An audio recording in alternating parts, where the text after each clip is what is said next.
আমরা যারা বাপ পাই নাই কত বড় নিয়ামত। পৃথিবীতে মনে হয় মায়ের চাইতে বড় নিয়ামত আর কিছু নাই। 10 মাস মায়ের পেটে কষ্ট দিয়েছিলাম, দুনিয়া 7 দিন মাকে রক্তাক্ত বানাইয়া দিয়েছিলাম। এই মা জননী 2.5 বছর পর্যন্ত আমাদেরকে দুধ খাওয়াইছে। আমাদের কোনো বাসা ছিল না, কথা বলতে পারতাম না। আমাদের সব সেবা যত্ন করেছিল আমাদের মা জননী। মা যে কোনো বিপদে ওয়া করে কান্না করেছি, বুকের সাথে জড়িয়ে ধরে আমাদেরকে দুধ খাওয়াইছে, খানা খাওয়াইছে। এক পাল্লায় যদি পৃথিবীর লাখ লাখ মহিলা রাখা হয়, আরেক পাল্লায় যদি মা রাখা হয়, সন্তানের কাছে মায়ের মর্যাদা লাখ লাখ মহিলার চাইতে বেশি হবে, ঠিক কিনা? পৃথিবীতে মায়ের মতো আপন কেউ হবে না, তোমরা কোনোদিনও মায়ের মনেতে কষ্ট দিও না। মা এত বড় নিয়ামত, আমরা যারা হারিয়েছি তারা বুঝি। যাদের মা বেঁচে আছে হয়তো আপনারা বুঝবেন না। আল্লাহর হাবিব বলেন, মায়ের চেহারার দিকে তাকাও, একটা কবুল হজের সওয়াব হবে। মায়ের সেবা করো, সোজা জান্নাতে চলে যেতে পারবা। নবীজি মেরাজে গেলেন, একজন সাহাবীকে জান্নাতে কোরআন শরীফ পড়া দেখতেছেন। আল্লাহর হাবিব বলেন, ও জিবরাইল, উনিকে জান্নাতে কোরআন পড়তেছে। যখন জিবরাইল বলে, উনি হচ্ছে আপনার সাহাবা হারেসা ইবনে নুরমান। নবীজি বলেন, হারেসা এমন কি আমল করো আমি জিজ্ঞাসা করব? ও হারেসা, কি আমল করো, আমি তোমাকে জান্নাতে দেখেছি। হারেসা বলেন, হুজুর, আমি সবসময় আমার মায়ের সেবা করি, আমার মা ছাড়া আমি কিছু বুঝি না। রাসূল বলেন, তোমার মায়ের সেবার কারণে আমি জান্নাতে সরাসরি তোমাকে কোরআন শরীফ পড়া অবস্থায় দেখেছি। ওগো মা, তুমি এই পৃথিবীর শ্রেষ্ঠ নিয়ামত, তোমার পদতলে রয়েছে জান্নাত। মা যাদের বেঁচে আছেন, পুরো জীবন গেল মায়ের সাথে বেয়াদবি করবেন না। মায়ের মুখে খাবার তুলে দিবেন, আল্লাহর আরশ আজিম খুশি হয়ে যাবে। বাবাকে লুঙ্গি কিনে দিবেন, জুতা কিনে দিবেন। আল্লাহ রাব্বুল আলামিন বলেন, يسألونك ماذا ينفقون قل ما أنفقتم من خير فللوالدين। দুনিয়াতে প্রশ্ন করা হলো, রাসূলকে যখন প্রশ্ন করা হলো কোন জায়গায় টাকা খরচ করলে আল্লাহ বেশি খুশি হয়, রাসূল বলেন, শ্রেষ্ঠ খরচ হলো মা বাপ। যারা মা বাবার জন্য খরচ করে আল্লাহ তাদের উপর রাজি হয়ে যায়। আল্লাহু আকবার। ইউসুফ নবী মায়ের কথা মনে করে কাঁদতেছে। বিনিয়ামিনকে বুকের সাথে জড়িয়ে ধরে বলে, ও বিনিয়ামিন, তুমি চিনো না তোমার মায়ের ভাই যে ভাইটাকে কূপে ফেলে দেওয়া হয়েছিল, তার নামটা কি? বলো বলো। তার নাম ছিল ইউসুফ। আমি হলাম অর্থমন্ত্রী সেই ইউসুফ। আল্লাহ, আমার বাবার কি অবস্থা! বিনিয়ামিন বাবার কথা বলতেছে। ইউসুফ নবীর জন্য কাঁদতে কাঁদতে বাবার চোখ অন্ধ হয়ে গেছে। ইউসুফ আলাইহিস সালাম জামাটা খুলে দিলেন, ও আমার ভাই, তুমি ঘরে গিয়ে এই জামাটা বাবার চোখের উপর রাখবা। ইউসুফ নবীর ভাই বিনিয়ামিন সব জানলেন। ইউসুফের জামা নিয়ে যখন আসতেছে, রাস্তা দিয়ে ঢুকতেছে, ইয়াকুব নবী অন্ধ চিৎকার মারতেছে, ইন্নী লা আজিদু রিহা ইউসুফ, আমি ইউসুফের সুগন্ধি পাচ্ছি। ভাইয়েরা বলতেছে, পাগল হয়েছেন নাকি? 30 বছর আগে ইউসুফ মারা গেছে, এখন কি ইউসুফের সুগন্ধি? তাফসীরে আসছে, ইউসুফ আলাইহিস সালামের জামা পাঞ্জাবি যখন বাবার চোখের মধ্যে দিল, সাথে সাথে ওই বাবা অন্ধ বাবা মুহূর্তের মধ্যে চোখের জ্যোতি ফিরে পেল।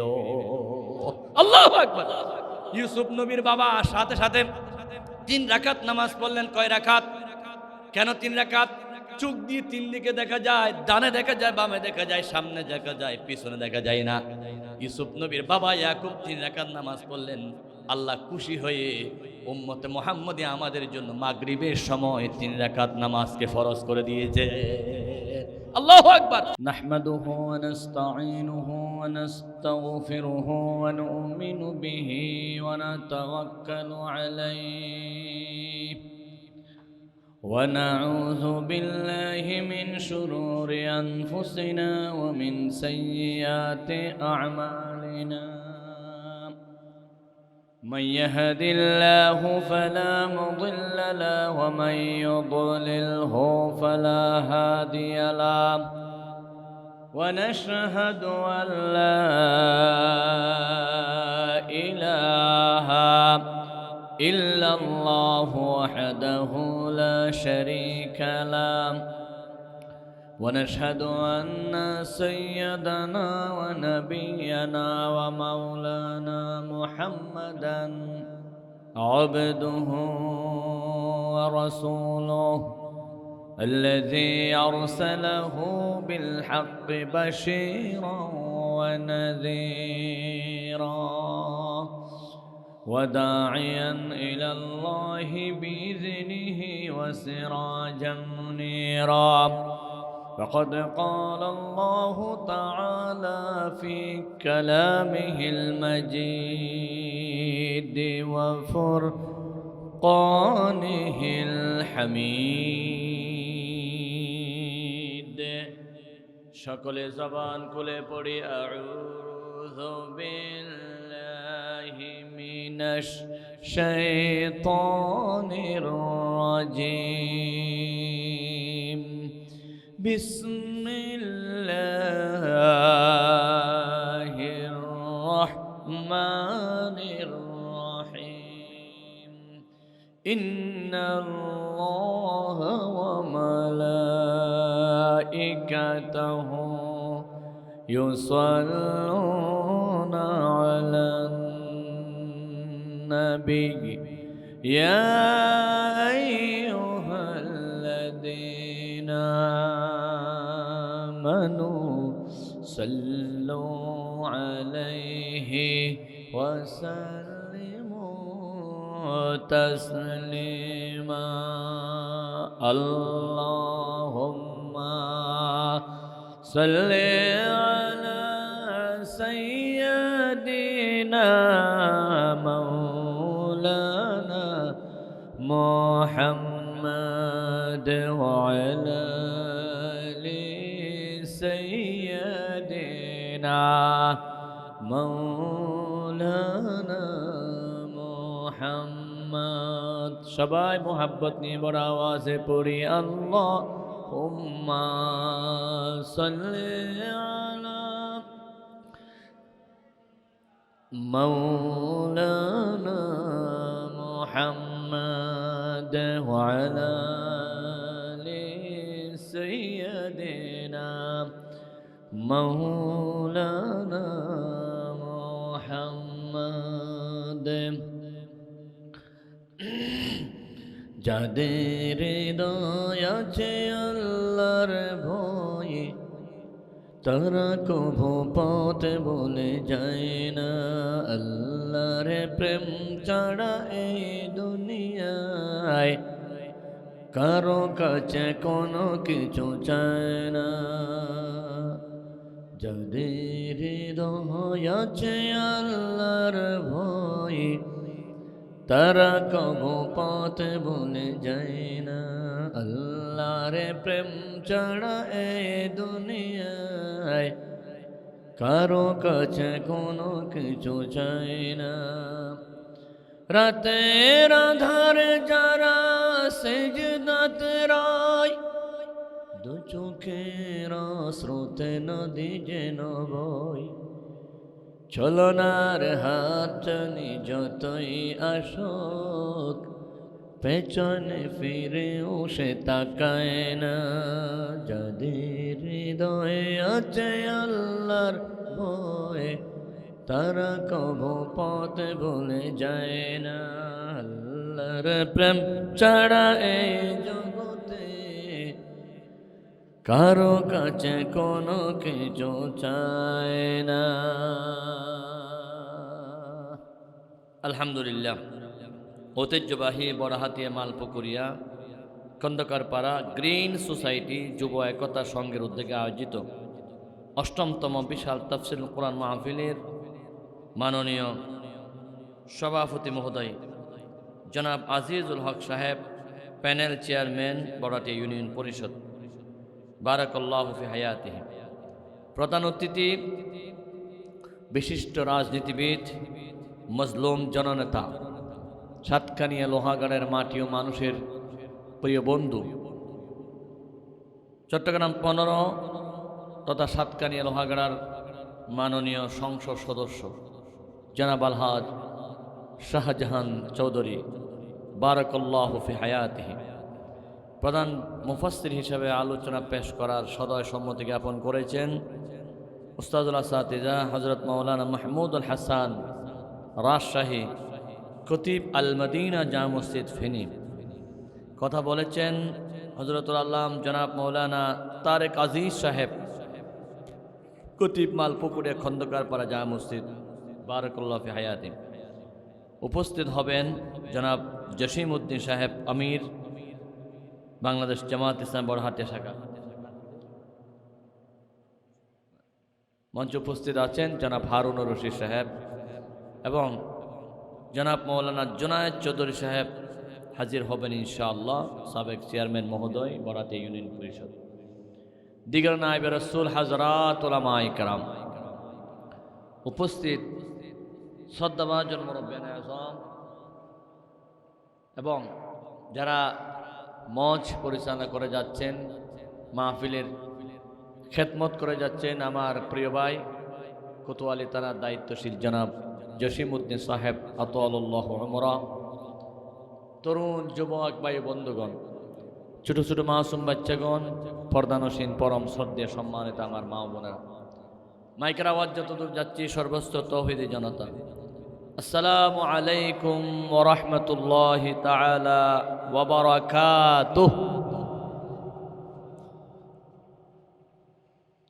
সবাই কেমন আছেন? সবাইকে জানাই ঈদ মোবারক। আজকের এই পরম ঈদের আনন্দের দিনে আল্লাহ রাব্বুল আলামিন যে আমাদেরকে সবচেয়ে বড় আনন্দের কিতাব কোরআন নিয়ে বসার, কোরআন শোনার জন্য কবুল করেছেন, সেজন্য সকলে পড়ি আলহামদুলিল্লাহ। বড় আওয়াজে পড়ি আলহামদুলিল্লাহ। পুরা এলাকাবাসীর দায়িত্ব, কর্তব্য হচ্ছে আজকে সকল কাজ বাদ দিয়ে এই ঈদের আনন্দের এই মাহফিলে, কোরআনের এই মাহফিলে, তাফসীর কোরআনের এই মাহফিলে হাজির হওয়া, এটা পুরা এলাকাবাসীর নৈতিক দায়িত্ব। সেজন্য আমি সবাইকে অনুরোধ জানাচ্ছি, হয়তো আপনারা রাত্রে খাবার গ্রহণ করতে গেছে, দ্রুত গতিতে সেরে আশা করি মাহফিলের সৌন্দর্য রক্ষা করার জন্য পুরা এলাকাবাসীর সহযোগিতা অবশ্যই আমরা পাব। সবাই, এমনকি মহিলাদের জন্য মনে হয় প্রজেক্টর ব্যবস্থা করেছেন, আলহামদুলিল্লাহ। মা বোনরা নিজস্ব জায়গায় এবং আমরা মাহফিলের প্যান্ডরে চলে আসার জন্য সবাইকে অনুরোধ জানাচ্ছি। আল্লাহ শুকরিয়া পর গ্রিন সোসাইটি সমিতির ভাইদেরকে শুকরিয়া জানাই, ধন্যবাদ জানাই। গ্রিন সোসাইটি যুব একতা সংঘ ও এলাকাবাসী, এরকম কিছু যুবক এখানে আছে বলেই ঈদের আনন্দের সময় আগে দেখতাম বিভিন্ন জায়গায় কনসার্ট বাজাচ্ছে, দ্রুম ধারুম কি যে আওয়াজ, পুরা এলাকা খবর হয়ে যেত। একটা পরিবেশ ছিল, একটা মেয়ের কানসেদানি হলো, একটা মাইক বাজাইতে হবে, ছেলের মুসলমানি হলো, মাইক বাজাইতে হবে। এটা ছিল আগের আনন্দের একটা বিষয়। নাউজুবিল্লাহ। এখন কিছু যুবক তৈরি হয়েছেন, যে যুবকরা নিজের জীবন দিয়ে আল্লাহর কোরআনকে প্রতিষ্ঠা করতে চায়, আলহামদুলিল্লাহ। এই যুবকদের অবদান, গ্রিন সোসাইটি যুব একতা সংঘের এই যুবকরা, আমাদের সাইরাস ভাই, ওনাদের যে সংগঠন আছে, এই সংগঠনের উদ্যোগে যে বিশাল মাহফিল হচ্ছে, এটা একটা বিশাল জিহাদের সওয়াব। যেই সময়ে নাচ গান, ঢোল তাবলা এবং ডুং ডুং আওয়াজ, সেই সময় সব বাদ দিয়ে কোরআনের আওয়াজকে বুলন্দিত করা। যারা এই আয়োজন করেছেন, যারা সহযোগিতা করেছেন, প্রত্যেকে জিহাদের সওয়াব পাবেন। আমরা যারা শরীক হব কিয়ামতের দিনে, এটা আমাদের জন্য নাজাতুল ওসিলা হবে ইনশাআল্লাহ। এই কোরআন কায়েম করার জন্য যুবকরা যুগে যুগে রক্ত দিয়েছেন, শহীদ হয়েছেন। বিশেষ করে আগের যুগের কথা আমরা জানি, কিন্তু বর্তমান যুগের কথা আমরা দেখি। শহীদ আবু সাঈদ জুলাই যোদ্ধা এবং যে সমস্ত ভাইয়েরা আল্লাহর কোরআনের কথা সুন্দরভাবে বলার জন্য এই জমিনে রক্ত দিয়েছেন, জুলাই বিপ্লবের আন্দোলনে শহীদ হয়েছেন, শহাদায়ে বদর থেকে শুরু করে বর্তমান পর্যন্ত সকল শহীদদেরকে শ্রদ্ধার সহিত স্মরণ করি। আল্লাহ, এই যুবকের রক্ত তুমি কবুল করো। এই যুবকদের রক্তের বিনিময়ে বাংলাদেশে এখন স্বাধীনভাবে কথা বলার সুযোগ হয়েছে। এই যুবকদের রক্তের বিনিময়ে স্বাধীনভাবে আল্লাহর কোরআনটা তুমি কায়েম করে দাও। এই দেশটাকে কোরআনের দেশে পরিণত করো। জোরে বলো আমিন। আমাকে একটা বিষয় দিয়েছেন, আমি ভূমিকা না বলে মূল বিষয়ে চলে যাচ্ছি।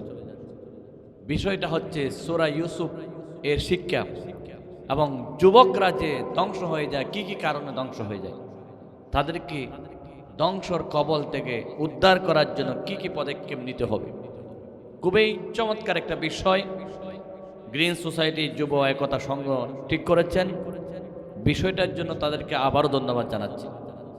আল্লাহর রহমত কামনা করি, আপনাদের কাছে দোয়া চাই, নির্ধারিত বিষয়ে নির্ধারিত সময়ে আলোচনা ইতি টেনে আমাকে আপনাদের সবাইকে যাতে আল্লাহ এই বিষয়ের উপর আমল করার তৌফিক দান করেন। জোরে বলো আমিন। যেহেতু একটা সূরা নাম ধরে দিয়েছেন, আমরা সরাসরি সেই সূরা চলে যাচ্ছি। সূরাটার নাম হচ্ছে সূরা ইউসুফ। আপনারা সবাই জানেন কোরআন শরীফের টোটাল সূরার সংখ্যা কত? 114। এটা হচ্ছে 12 নম্বর সূরা। টোটাল কোরআন শরীফের পারার সংখ্যা কত? 30। এটা হচ্ছে 12তম পারা। তার মানে পারাও 12, সূরাও 12। এমন সময়ে বিষয়টা দিয়েছে যখন দেশের অবস্থা 12। দেশের অবস্থা এখন কি 12টা। সূরার নামও ইউসুফ, যেটা ক্রমিক 12, পারার সংখ্যা 12। এই 12 পারার 12 নম্বর সূরা দিয়ে এই দেশের অবস্থা যে 12টা, তা থেকে আমাদেরকে উদ্ধার হতে হবে। যুবকদের অবস্থা যে 12টা বাজতেছে, এটা থেকে আমাদেরকে একটা বাজাইতে হবে। কেমনে সুবহ করা যায়, কেমনে সকাল করা যায়, কেমনে ইসলাম কায়েম করা যায়, এই শিক্ষা আমাদেরকে নিতে হবে। সূরাটার নাম হচ্ছে ইউসুফ। সূরাটার টোটাল আয়ার সংখ্যা হচ্ছে 111, 111, 3টা 1 দিলে এই সূরার আয়ার সংখ্যা হয়ে যাবে। সূরার মধ্যে রুকু আছে 10টা। সূরাটা হচ্ছে মাক্কি সূরা। এই সূরা আল্লাহ রাব্বুল আলামিন শুরু করলেন হরুফ মুকাত্তাআত দিয়ে। এটার আলাদা শানে নুজুল নাই, বরং পুরা সূরাটাই হচ্ছে শানে নুজুল, পুরা সূরাটাই হচ্ছে ঘটনা। সূরাটার নামকরণ করা হয়েছে 4 নম্বর আয়াত থেকে, ইয ক্বালা ইউসুফু লিআবিহি ইয়া আবাতি ইন্নী রাআইতু আহাদা আশরা কাওকাবা। মাশাআল্লাহ, মাননীয় চেয়ারম্যান মহোদয়, প্যানেল চেয়ারম্যান মহোদয়, সভাপতি সাহেব আজিজুল হক সাহেব, আজিজ মানে প্রিয়, হয়তো উনি আপনাদের কাছে প্রিয়, সেজন্য উনিও চলে আসছেন আগে ভাগে। ধন্যবাদ জানাই, আলহামদুলিল্লাহ। আল্লাহ ওনাকে হায়াতে তয়্যিবা নসিব করুক। আমিন। আপনারা জুড়ে বলবেন না মনে রাখবেন।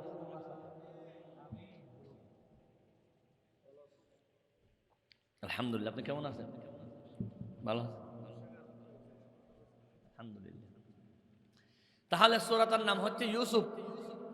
আয়ার সংখ্যা 111, রুকু সংখ্যা 10, ক্রমিক সংখ্যা 12, পারা সংখ্যা 12।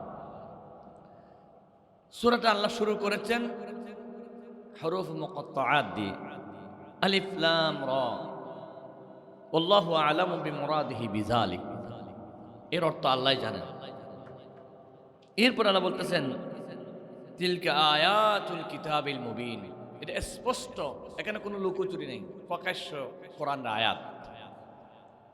ইন্না আনজালনাহু কুরআনান আরাবিয়্যা, আমি আল্লাহ আরবিতে কোরআনটা নাজিল করেছি, লাআল্লাকুম তাকিলুন, যাতে তোমরা বুঝতে সহজ হও। হুজুর, আমরা তো বাংলা কথা বলি, কথা অনেক কেন আসন। আল্লাহ বলতেছেন আরবি, বুঝতে কেমন সহজ হবে। এটার ব্যাখ্যা হচ্ছে পৃথিবীতে কিছু মানুষ আরবিতে কথা বলল, সকল বিশ্বে পৃথিবীতে কিছু মানুষ বাংলাতে কথা বলল, বিশ্বে অধিকাংশ মুসলিম কান্ট্রিতে আরবিতে বেশি কথা বলে। দুবাই বলেন, বাহরাইন বলেন, কুয়েত বলেন। তাহলে শুধু বাংলাদেশের জন্য না, পুরা বিশ্বের জন্য তো কোরআন শরীফ। তাছাড়া দুনিয়াতে আরবি চলে, দুনিয়াতে ইংরেজি চলে ইন্টারন্যাশনাল ল্যাঙ্গুয়েজ হিসাবে, কিন্তু কবরে, হাসরে, মিজানে, ফুলসিরাতে, জান্নাতে কোথাও ইংরেজি চলে না, সব জায়গায় আরবি চলে। তো ইংরেজি যদি আন্তর্জাতিক ভাষা হয়, আরবি হবে কয়েকশো গুণ আন্তর্জাতিক ভাষা। ইংরেজি দুনিয়ার ভাষা, আর আরবি হচ্ছে দুনিয়া আখিরাত উভয়ের ভাষা। এরপর আল্লাহ বলতেছেন, নাহনু নাকুসসু আলাইকা আহসানাল কসস। নবী, আমি আপনাকে একটা চমৎকার ঘটনা শোনাচ্ছি, আল্লাহর ভাষায় সবচাইতে একটা সুন্দর ঘটনা। আহসানান, উলামা ইকরাম সাক্ষী, ইসমে তাফজিল ব্যবহার করেছেন। হাসান থেকে আহসান, এত সুন্দর ঘটনা যা আপনি শুনে আপনারও খুব ভালো লাগবে। তবে এই ঘটনাটা আপনি আগে জানতেন না। ওয়াইন কুনতা মিন ক্বাবলিহি লামিনাল গাফিলিন, জানতেন না আগে। এবার শুরু করলেন আল্লাহ ঘটনা। ইজ ক্বালা ইউসুফু লিআবিহি, ইজ যেখানে তাকে তাফসীরের ভাষায়, সেখানে উযকুরু মাহযুব থাকে, স্মরণ করো। ইউসুফ আলাইহিস সালাতু ওয়াস সালাম তার আব্বাকে বললেন, আব্বু, আমি একটা স্বপ্ন দেখেছি। ইন্নী রাআইতু আহাদা আশারা কাওকাবা। স্বপ্নটা হচ্ছে এই, 11টা তারকা, একটা সূর্য, একটা চাঁদ, মোট 13টা জিনিস আমাকে সিজদা করতেছে। রাআইতু আহাদা আশারা কাওকাবা ওয়াশ-শামসা ওয়াল কমার রাআইতুহুম লি সাজিদিন। সিজদা হালতে, এখানে সাজিদিন এটা হাল, সিজদা অবস্থায় আমি দেখেছি তারা আমাকে সিজদা করতেছে। আব্বু শোনার সাথে সাথে বলতেছেন, ক্বালা ইয়া বুনাই লা তাকসিস রুয়াক, না খবরদার, আমাকে বলছো খবর, স্বপ্নটা আর কাউকে বলিও না। আলা ইখওয়াতিকা, ভাইদেরকে বলিও না। কেন? ফায়াকিদু লাকা খাইদা, তারা চক্রান্ত করবে। ইন্না শাইতানা লিল ইনসানি আদুউম মুবিন, শয়তান হচ্ছে মানব জাতির প্রকাশ্য দুশমন।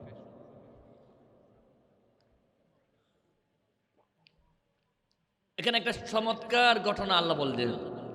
ঘটনাটা হচ্ছে ইউসুফ নবী। এখন আমাদের প্রথম জানতে হবে, who is the Yusuf? Yusuf কে, যার ঘটনাটা আল্লাহ এত সুন্দর করে বললেন? ইউসুফ, বুখারী শরীফে আসছে, ইউসুফের পরিচয় আল্লাহ নবী দিচ্ছেন এভাবে, ইউসুফ ইবনুল করিম, ইবনুল করিম, ইবনুল করিম। ইউসুফ হচ্ছে তার বাবাও নবী, দাদাও নবী, পরদাদাও নবী। সুবহানাল্লাহ। ইবনুল করিম, ইবনুল করিম, ইবনুল করিম। ইউসুফের বাবার নাম হচ্ছে ইয়াকুব আলাইহিস সালাতু ওয়াস সালাম, বাবাও নবী। ইয়াকুব আলাইহিস সালাতু ওয়াস সালামের বাবার নাম হচ্ছে ইসহাক, তিনিও নবী। ইসহাকের বাবার নাম হচ্ছে ইব্রাহিম আলাইহিস সালাতু ওয়াস সালাম, তিনি মনে হয় নবী ছিলেন না? ছিলেন, তিনিও নবী। তার মানে পুরা বংশ নবী। সুবহানাল্লাহ। আপনারা সুবহানাল্লাহ বলতেছেন না, নবী কি জিনিস বুঝতেছেন না। আপনারা মনে করতেছেন আমাদের বিভিন্ন চেয়ারম্যান যেমন ভোট হয়, নবী এরকম ভোট হয় আর কি। দিনে ভোট যে একজনকে, রাতে ইলেকশন করে আরেকজন নাম ঘোষণা করে দেয়, সেরকম নবী হয়েছে না। এই জন্য সুবহানাল্লাহ বলতেছেন না।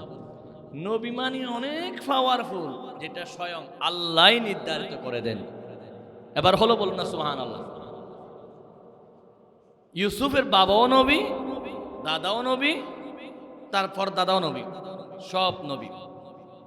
ইউসুফ আলাইহিস সালাতু ওয়াস সালাম, ওরা ছিলেন 12 ভাই, মা ছিল 2টা।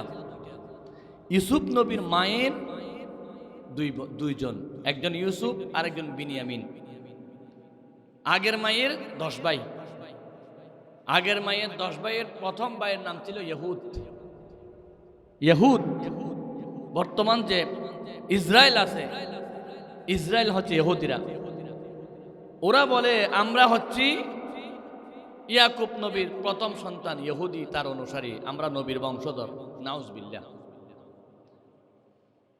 তাহলে প্রথম মায়ের 10 ভাই, দ্বিতীয় মায়ের 2 ভাই। ইউসুফ আলাইহিস সালাতু ওয়াস সালামকে আল্লাহ নবী বানালেন। চমৎকার কথা হচ্ছে, ইউসুফের ভাই বিনিয়ামিন, ছোট ভাই, দুনিয়া আসার সময় মা জননী দুনিয়া থেকে শহীদ হয়ে গিয়েছিলেন। ডেলিভারি মহিলাদের জন্য এত কঠিন একটা বিষয়। WHO ওয়ার্ল্ড হেলথ অর্গানাইজেশন, জাতিসংঘের একটা সংস্থা, সেটা রিপোর্ট দিয়েছে এক সময় শতকরা 20% মহিলা ডেলিভারির সময় মারা যেত। রক্ত যেতে যেতে যেতে যেতে মহিলা মারা যেত, অথবা এরকম গ্রাম অঞ্চলে মহিলা হাসপাতালে নিয়ে যেতে যেতে মারা যেত। আগে তো গাড়ি ঘোড়া ছিল না, ডুল বরে চাদর বরে নিয়ে যেতে যেতে মারা যেত। এখন হয়তো যুগ একটু চাহিদা উন্নত হয়েছে, সেজন্য কম মারা যায়, সাথে সাথে ডাক্তার, সাথে সাথে হাসপাতাল সবগুলো হতো। ইউসুফের মা যখন এই ছোট্ট ছেলে হওয়ার সময় মারা গেছে, তাহলে বুঝতে পারেন ছোট্ট ছেলেকে রেখে যখন মারা গেছে, বাবা বেশি আদর করতে লাগলো ইউসুফ, যেহেতু মা নাই। আবার আমাদের দেশের অবস্থা বুঝিয়ে না, আমাদের দেশের অবস্থা হচ্ছে কেউ দুটি বিয়ে করলে পরের বউর সন্তানকে বেশি আদর করে। এটা কিন্তু যেরকম বউ হিসেবে আদর করতেছে তা নয়, এটা আদর করতেছে মা নাই হিসাবে, যেহেতু মা মরা সন্তান। ইউসুফ আলাইহিসসালামকে আদর দেখে আগের বউয়ের ছেলেরা, অর্থাৎ আমাদের দেশে বলে সৎ ভাইয়েরা, ইউসুফের সাথে খুব দুশ্মনী করতেছে। ঘটনা আপনারা জানেন, আমি শিক্ষার দিকে যাচ্ছি।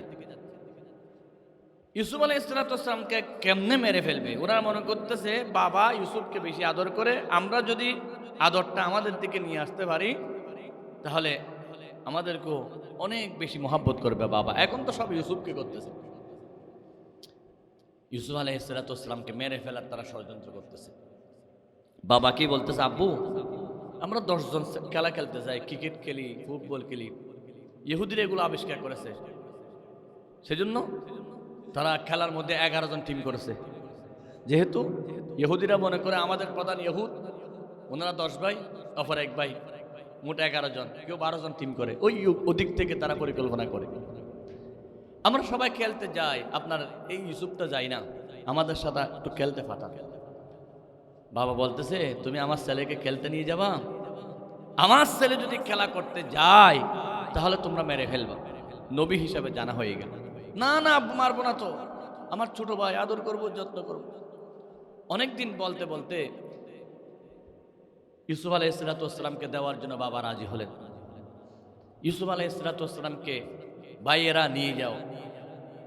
নিতে নিতে নিতে নিতে এই মালফুকুরিয়া থেকে কোনো মতে দূরে একটু সরাইয়া সেনারাট পর্যন্ত নিয়ে গেছে। এবার সেনারাটে একটা বড় কূপ ছিল, কূপ এখন অনেক কূপ ছিল না, পাহাড়ের মধ্যে বড় বড় কূপ হয়, কুয়া 100-200 হাত নিচে। ইউসুফ আলাইহিসসালামকে ভাইয়েরা মারতে মারতে মারতে মারতে মারতে মারতে শেষ পর্যন্ত সেই কূপের মধ্যে ফেলে দিয়েছে। ইউসুফ আলাইহিসসালামকে আল্লাহ রাব্বুল আলামিন কুদরতিভাবে কূপের মধ্যে হেফাজত করেছেন। হেফাজত করার মালিককে আল্লাহ রাব্বুল আলামিন। সেদিন 2000-এর একজন ভাই বলতেছেন, ইউসুফকে আল্লাহ কূপে হেফাজত করেছেন, এটা বুঝে আমার কষ্ট হয়েছে। যখন আমার ছেলেটা রাস্তার উপর দেশ ট্রাভেল একটা গাড়ি আমার ছেলের শরীরের উপর দিয়ে গেছে, দুপাশে চাকা, মাঝখানে আমার ছেলেটা ভাগ্যবালা শুয়েছিল। আল্লাহ রাব্বুল আলামিন ওই গাড়ির নিচ থেকে আমার সন্তানকে বাঁচিয়েছে। আমি সরাসরি দেখে তখন আমার মনে পড়লো যে আল্লাহ রাব্বুল আলামিন আমার ছেলেটাকে এই গাড়ির নিচ থেকে দুই পাশে চাকা দিয়ে মাঝখান থেকে বাঁচাই দিল, সেই আল্লাহ ইউসুফকে কূপ থেকে বাঁচাই দিয়েছে। আল্লাহু আকবার বলেন। ইউসুফ আলাইহিসসালামের ভাইয়েরা এসে সন্ধ্যাবেলা বাবাকে বলতেছে, ওয়াজাউ আবাহুম ইশাআন,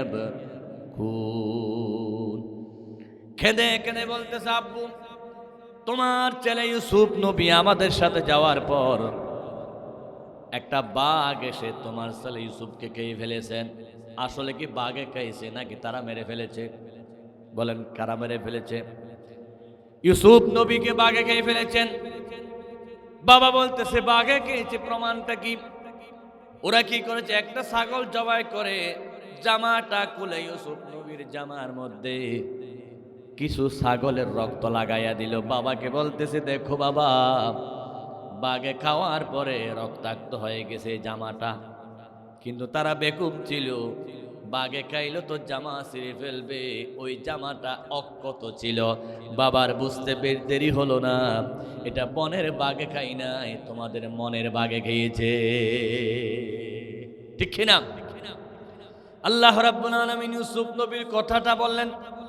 তারা যে ভাইয়েরা বলেছিল, ক্বালু ইয়া আবানা ইন্না যাহাবনা নাস্তাবিকু ওয়া তারাকনা ইউসুফ ইনদা মাতাইনা ফাআকালাহু যিব।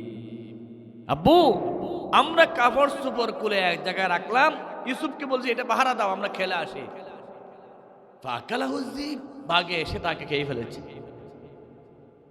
বাবা বলতেছে, ওয়ামা আনতা বিমুমিনিল লানা ওয়ালাউ কুন্না সাদিকিন। আমরা বলি না আপনি বিশ্বাস করবেন না তো? বাবা ছেলেরা বলতেছে আপনি বিশ্বাস না করলেও সত্য কথা বলতেছি। কথা সত্য না মিথ্যা বলবেন না? আপনার সত্য না মিথ্যা? 100% মিথ্যা। وجاءوا على قميصه بدم كذب। জামা নিয়ে আসলো বাবার সামনে মিথ্যা রক্ত দিয়ে। আব্বু দেখো জামা রক্তাক্ত হয়ে গেছেন। ইউসুফ নবীর এই জামা দেখে বাবা চোখের পানি ফেলে বলেন, ফাসবরুন জামিল। আমার আর করার কিচ্ছু নাই, আমি এখন সবর করা ছাড়া আর কিচ্ছু না। ইউসুফ আলাইহিস সালামের হারানোর পরে বাবা এমন সবর করেছেন, তাফসীরে আসছে 40 বছর ইউসুফ নবীকে পাই নাই। বাবা শুধু কাঁদতেছে কাঁদতেছে, অঝর নয়নে চোখের পানি। কিছুদিন আগে স্ত্রী মারা গেল, কলিজার টুকরা আদরের সন্তানটা মারা গেল। আল্লাহ রাব্বুল আলামিন কুদরতি ভাবে ইউসুফ নবীর কুফের মধ্যে আল্লাহ রাব্বুল আলামিন সেখানে হেফাজত করলেন। তাফসীরে আসছে আদম আলাইহিস সালাম জান্নাত থেকে কিছু জিনিস আনছিলেন, 10টা জিনিস আনছিলেন। তার মধ্যে একটা ছিল জান্নাতি একটা জুব্বা জান্নাতি পোশাক। ইউসুফ আলাইহিস সালামের গলার মধ্যে তাবিজের মতো দিয়ে বাবা সেটা ওনাকে দিয়েছিলেন। আল্লাহ রাব্বুল আলামিন ওই জান্নাতি পোশাক ইউসুফ নবীর গায়ের মধ্যে পরাইয়া দিলেন। ইউসুফ নবীকে যে কূপে ফেলানো হলো, সেই কূপের মধ্যে আল্লাহ একটা পাথর দিলেন। কূপের পানি 100 হাত নিচে আল্লাহ রাব্বুল আলামিন কুদরতিভাবে ইউসুফ নবীকে হেফাজত করেছেন। আল্লাহ রাব্বুল আলামিন বলেন, আল্লাহু খায়রুন হাফিযাও ওয়া হুয়া আরহামুর রাহিমিন। সবচেয়ে বড় হেফাজতকারী আল্লাহ রাব্বুল আলামিন। ইউসুফ নবীকে আল্লাহ যেভাবে হেফাজত করেছেন, ভাইয়েরা ষড়যন্ত্র করে ইউসুফকে যেভাবে হত্যা করতে চাইছিল, বাংলাদেশেও এই জালেমরা 17 বছর অসংখ্য আলেমকে হত্যা করেছে, ঠিক না? এবং অসংখ্য মানুষকে হত্যা করতে চাইছিল, আল্লাহ কুদরতিভাবে তাদেরকে হেফাজত করেছে। আল্লাহু আকবার। একজন সংসদ ভবনে বলতেছে, প্রথম সংসদে মাননীয় স্পিকার, আমি ছিলাম ফাঁসির আসামি, আমি ছিলাম আইনা করার আসামি, আমার সিদ্ধান্ত হয়ে গিয়েছিল আমাকে মেরে ফেলবে, কিন্তু আল্লাহ রাব্বুল আলামিন কুদরতিভাবে আমাকে বাঁচাইয়া সেই ফাঁসির চেল থেকে এখন সংসদ ভবনের এমপি বানাই দিয়েছেন। আল্লাহু আকবার। এটি মাযহারুল ইসলাম চমৎকার করে কথাটা বলেছেন, ইউসুফ নবীর বাস্তব কথাটি বলে ফেলেছেন। সুতরাং হাজারো ষড়যন্ত্র করে ইসলামকে বন্ধ করতে চাইলেন, আলেম উলামাদেরকে জমিন থেকে বিদায় করতে চাইলেন, ইসলামী আন্দোলনের কর্মীদেরকে বিদায় করতে চাইলেন, আল্লাহ রাব্বুল আলামিন কুদরতিভাবে হেফাজত করবেন। পৃথিবীর কোন শক্তি ষড়যন্ত্র ইসলামকে ধ্বংস করতে পারবে না, ঠিক কিনা? আল্লাহ রাব্বুল আলামিন বলেন, ইউরিদুনা লিনুরাল্লাহি বিআফওয়াহিহিম ওয়াল্লাহু মুতিম্মু নূরিহি ওয়ালাউ কারিহাল কাফিরুন। ওরা চায় মুখের ফু দিয়ে ইসলামকে ধ্বংস করে দিতে, কিন্তু আল্লাহ রাব্বুল আলামিনের কুদরতি ফায়সালা হলো ইসলাম পরিপূর্ণ হবে। জোরে বলুন আল্লাহু আকবার। এই যে আপনাদের মসজিদ আছে, এই মসজিদ দেওয়াল পাকা হয়েছে, মসজিদের নাস্তিকরা যদি চায় মসজিদকে ভেঙে দিতে টমেটো মেরে মেরে, বাংলাদেশের সকল টমেটো খরবাইন যদি এখানে মারে, টমেটো ভেঙে যাবে, মসজিদের কিছু হবে না। অনুরূপভাবে যারা ইসলামকে ধ্বংস করতে চায় তারা এক একটা টমেটো, আর ইসলাম হলো আমার আল্লাহর কুদরতি পাওয়ার। ইন্নাদ-দীনা ইনদাল্লাহিল ইসলাম। ইউসুফ নবীকে তারা মারতে পারে নাই, অথচ ভাইয়েরা বলেছিল মারা যাবে। সংক্ষেপ কথা হচ্ছে, আল্লাহ রাব্বুল আলামিন ইউসুফকে বাঁচালেন। কিভাবে বাঁচালেন দেখেন, ওই রাস্তা দিয়ে যাচ্ছে একদল মুসাফির, ওদের পানি শেষ হয়ে গেছে। ওরা যখন পানি খুঁজতে খুঁজতে একটা কূপ পেল, কূপের মধ্যে পানি নেওয়ার জন্য বালতি দিয়ে দিলেন। ইউসুফ নবীকে আল্লাহ কুদরতিভাবে বালতির উপর তুলে দিলেন, সুবহানাল্লাহ। তারা বালতি টান দিল, বালতি টান দেওয়ার পরে দেখতেছে একটা সুন্দর ফুটফুটে গোলাপ ফুলের মতো সন্তান। তারা ডাক দিল, ইয়া বুশরা হাযা গোলাপ। আমার দলের ভাইয়েরা দেখো, বালতিতে কি সুন্দর একটা বাচ্চা উঠে গেছে, আল্লাহু আকবার। তারা সেই ইউসুফ নবীকে সুজা নিয়ে গেলেন কেনান থেকে মিশরে। মিশরে ইউসুফ নবীকে আজকে যেমন বাজারে আলু বিক্রি হয়, তরমুজ বিক্রি হয়, সেই যুগের মধ্যে ছেলে বিক্রি হতো। ডাকাতরা ডাকাতি করে ছেলে নিয়ে যেত, বাজারে বিক্রি করত। ইউসুফ নবীকে যখন বাজারে তুললেন, দেখা যাচ্ছে ইউসুফ নবী পৃথিবীর মধ্যে অন্যতম শ্রেষ্ঠ সুন্দর একজন ছেলে। যে ইউসুফকে দেখে সে পাগল হয়ে যায়, বলে ইউসুফ নবীকে বিক্রি করা হবে। কেউ সাহস করতে পারতেছে না, দাম বেশি। শেষ পর্যন্ত ওই দেশের মিশরের প্রধানমন্ত্রী যিনি ছিলেন আজিজ মিশর, তিনি এই ছেলেটাকে কোটি টাকা দিয়ে কিনে নিয়ে গেলেন, সুবহানাল্লাহ। তিনি নিয়ে যাওয়ার পরে তার করে লালিত পালিত হচ্ছে। তার স্ত্রী জুলাইহা সীমাহীন সুন্দর যুবক দেখে নিজেকে রাখতে পারে নাই, ইউসুফকে লালন পালন করে বলতেছে, ইউসুফ রে, পৃথিবীতে সুন্দর দেখেছি, তোমার মতো সুন্দর মানুষ আর দেখি নাই। যেই ঘরে ইউসুফ আশ্রয় নিলেন, সেই ঘরের মধ্যে জুলাইহা প্রেম নিবেদন করলেন। ইউসুফ নবী বলেন, আল্লাহর কসম আমি তো সেটা পারবো না, কারণ নবী ছেলে, নবী হবে কেমনে, চরিত্র খারাপ হয়ে যাবে। ইউসুফ আলাইহিস সালাম কিছুতে রাজি হচ্ছে না। ইউসুফ আলাইহিস সালামকে জুলাইহা শেষ পর্যন্ত প্রেমের প্রস্তাব দিয়ে একটা বিল্ডিং এ তুললেন। যে বিল্ডিং এর তাফসিরে আসছে 7টা স্তর আছে, কেউ 7 তলা বলেন অথবা 7 তলা ভিতরে বলেন। প্রত্যেক তলায় ভিতরে একটা একটা তালা মেরে ইউসুফ নবীকে 7 তলার উপরে তুললেন। এবার জুলাইহা বলতেছে, তুমি যদি আমার সাথে খারাপ কাজ না করো, তোমাকে অবশ্যই আমি জেলখানায় ঢুকাইয়া দেব। ইউসুফ নবী সেখানে কেউ ছিল না, ভাই ছিল না, মা ছিল না, আপনজন ছিল না, একজন যুবক আর একজন যুবতী। ইউসুফ নবী সেই দিন যে কথা বলেছিলেন ইতিহাসে স্বর্ণাক্ষরে লেখা থাকবে, রাব্বিস সিজনু আহাব্বু ইলাইয়া মিম্মা ইয়াদউনানি ইলাইহি। ও জুলাইহা, তুমি আমাকে যে খারাপ কাজ করার জন্য প্রস্তাব দিচ্ছ, খারাপ কাজ না করলে তুমি জেলখানায় ঢুকাইবে, আমি আল্লাহর কসম করে বলি আমার কাছে জেলখানা 1000 গুণ ভালো। আমি জেলখানায় যাব, তারপরও খারাপ চরিত্র, খারাপ কাজ করব। সুবহানাল্লাহ। ইউসুফ আলাইহিস সালাম কিছুতে রাজি হচ্ছে না। চোখের পানি ফেলে আল্লাহকে বলতেছেন, আল্লাহ এমন বিপদে পড়ে গেলাম, ডানে বন্ধ, বামে বন্ধ, সামনে বন্ধ, পিছনে বন্ধ, আল্লাহ কি কোথায় যাব, তুমি আমার জন্য একটা পথ খুলে দাও। ইউসুফ নবী দৌড় দিলেন, দরজার পাশে আসতে দেরি, যেই দরজার তালাবদ্ধ ছিল, আল্লাহ কুদরতিভাবে, আল্লাহ কোনো চাবি ছাড়া ইউসুফ নবীর জন্য কুদরতিভাবে তালা খুলে দিলে। সুবহানাল্লাহ।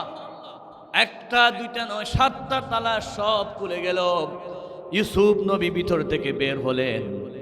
বের যখন হলেন, জুলাইহা ইউসুফ নবীকে রাজি করতে না পারে যখন ইউসুফ চলে যাচ্ছে, পিছন থেকে টান দিলেন। ইউসুফ নবীর পিছনে জামা ছিঁড়ে গেল। বুঝে থাকলে বলুন, জামা পিছনে ছিল নাকি সামনে? বলেন না, পিছনে ছিঁড়ে গেল। এখন লাগবে এই কথাটা, পিছনে জামা ছিঁড়ে গেল। আবারও দৌড় দিচ্ছেন, সামনে জুলাইহার স্বামী মন্ত্রী হাজির। এবার ইউসুফ নবীর বিরুদ্ধে জুলাইহা মিথ্যা কথা বলতে লাগলো। দেখেন, আপনি যে ছেলেকে পালন করতেছেন, লালন করতেছেন, সে আমার উপর আক্রমণ করতেছে খারাপ কাজ করার জন্য। কথাটা কি সত্য নাকি মিথ্যা? 100% নাকি 90%? ইউসুফ নবী বলেন, কি বলেন? আপনি আমাকে খারাপ কাজ করার জন্য কুপ্রস্তাব দিচ্ছেন, আমি রাজি হচ্ছি না। কিন্তু সমাজের মধ্যে দেখা যায় গরিব গোরাবার কোনো কথার মূল্য নাই। মন্ত্রীদের কথা মিথ্যা বললো সেটা প্রমাণ করার জন্য চেষ্টা করে। নাউজুবিল্লাহ। ইউসুফ বলে, আমার কোনো দোষ নাই। জুলাইহা বলে, সব দোষ তোমার, প্রমাণ কে দিবে? ইউসুফ নবী বলে, আমার কাছে কোনো প্রমাণ নাই, তবে তুমি যখন আমাকে দৌড়াচ্ছ, ওই পাশে একজন ছেলে আছে দুলনার মধ্যে বাচ্চা মাত্র 2-3 মাস, 2-3 মাসের বাচ্চা কথা বলতে পারে নাকি? পারে না। ইউসুফ নবী বলেন, এই ছেলেটাকে জিজ্ঞাসা করো। জুলাইহা বলতে, ছেলেকে কথা বলতে পারে। জুলাইহার স্বামী বলতেছে, পাগলামি করিও না, এই ছেলে কথা বলতে পারে না। ইউসুফ নবী বলেন, আমার আল্লাহ যিনি কুদরতিভাবে 7টা দরজার তালা খুলে দিলেন, সেই আল্লাহ এই ছেলেটার মুখের তালাও খুলে দিতে পারে। সুবহানাল্লাহ বলেন না? আল্লাহ চাইলে এই ছেলেটার মুখের তালাও কি করতে পারে? খুলে দিতে পারে। ইউসুফ আলাইহিস সালাতু ওয়াস সালামের স্বামী ছেলেটার কাছে গিয়ে জিজ্ঞাসা করলো, ও ছেলে, তুমি বলো দোষটা আসলে কার? এটা কি দোষ আমার স্ত্রীর নাকি ইউসুফের দোষ? ওই ছেলেটা তখন বলল, ইন কানা কামিসুহু কুদ্দা মিন কুবুলিন ফাসাদাকাত ওয়া হুয়া মিনাল কাযিবিন ওয়া ইন কানা কামিসুহু কুদ্দা মিন দুবুরিন ফাকাযাবাত ওয়া হুয়া মিনাস সাদিকিন। মাত্র 2 মাসের বাচ্চা। ইউসুফ দোষী, জুলাইহা দোষী।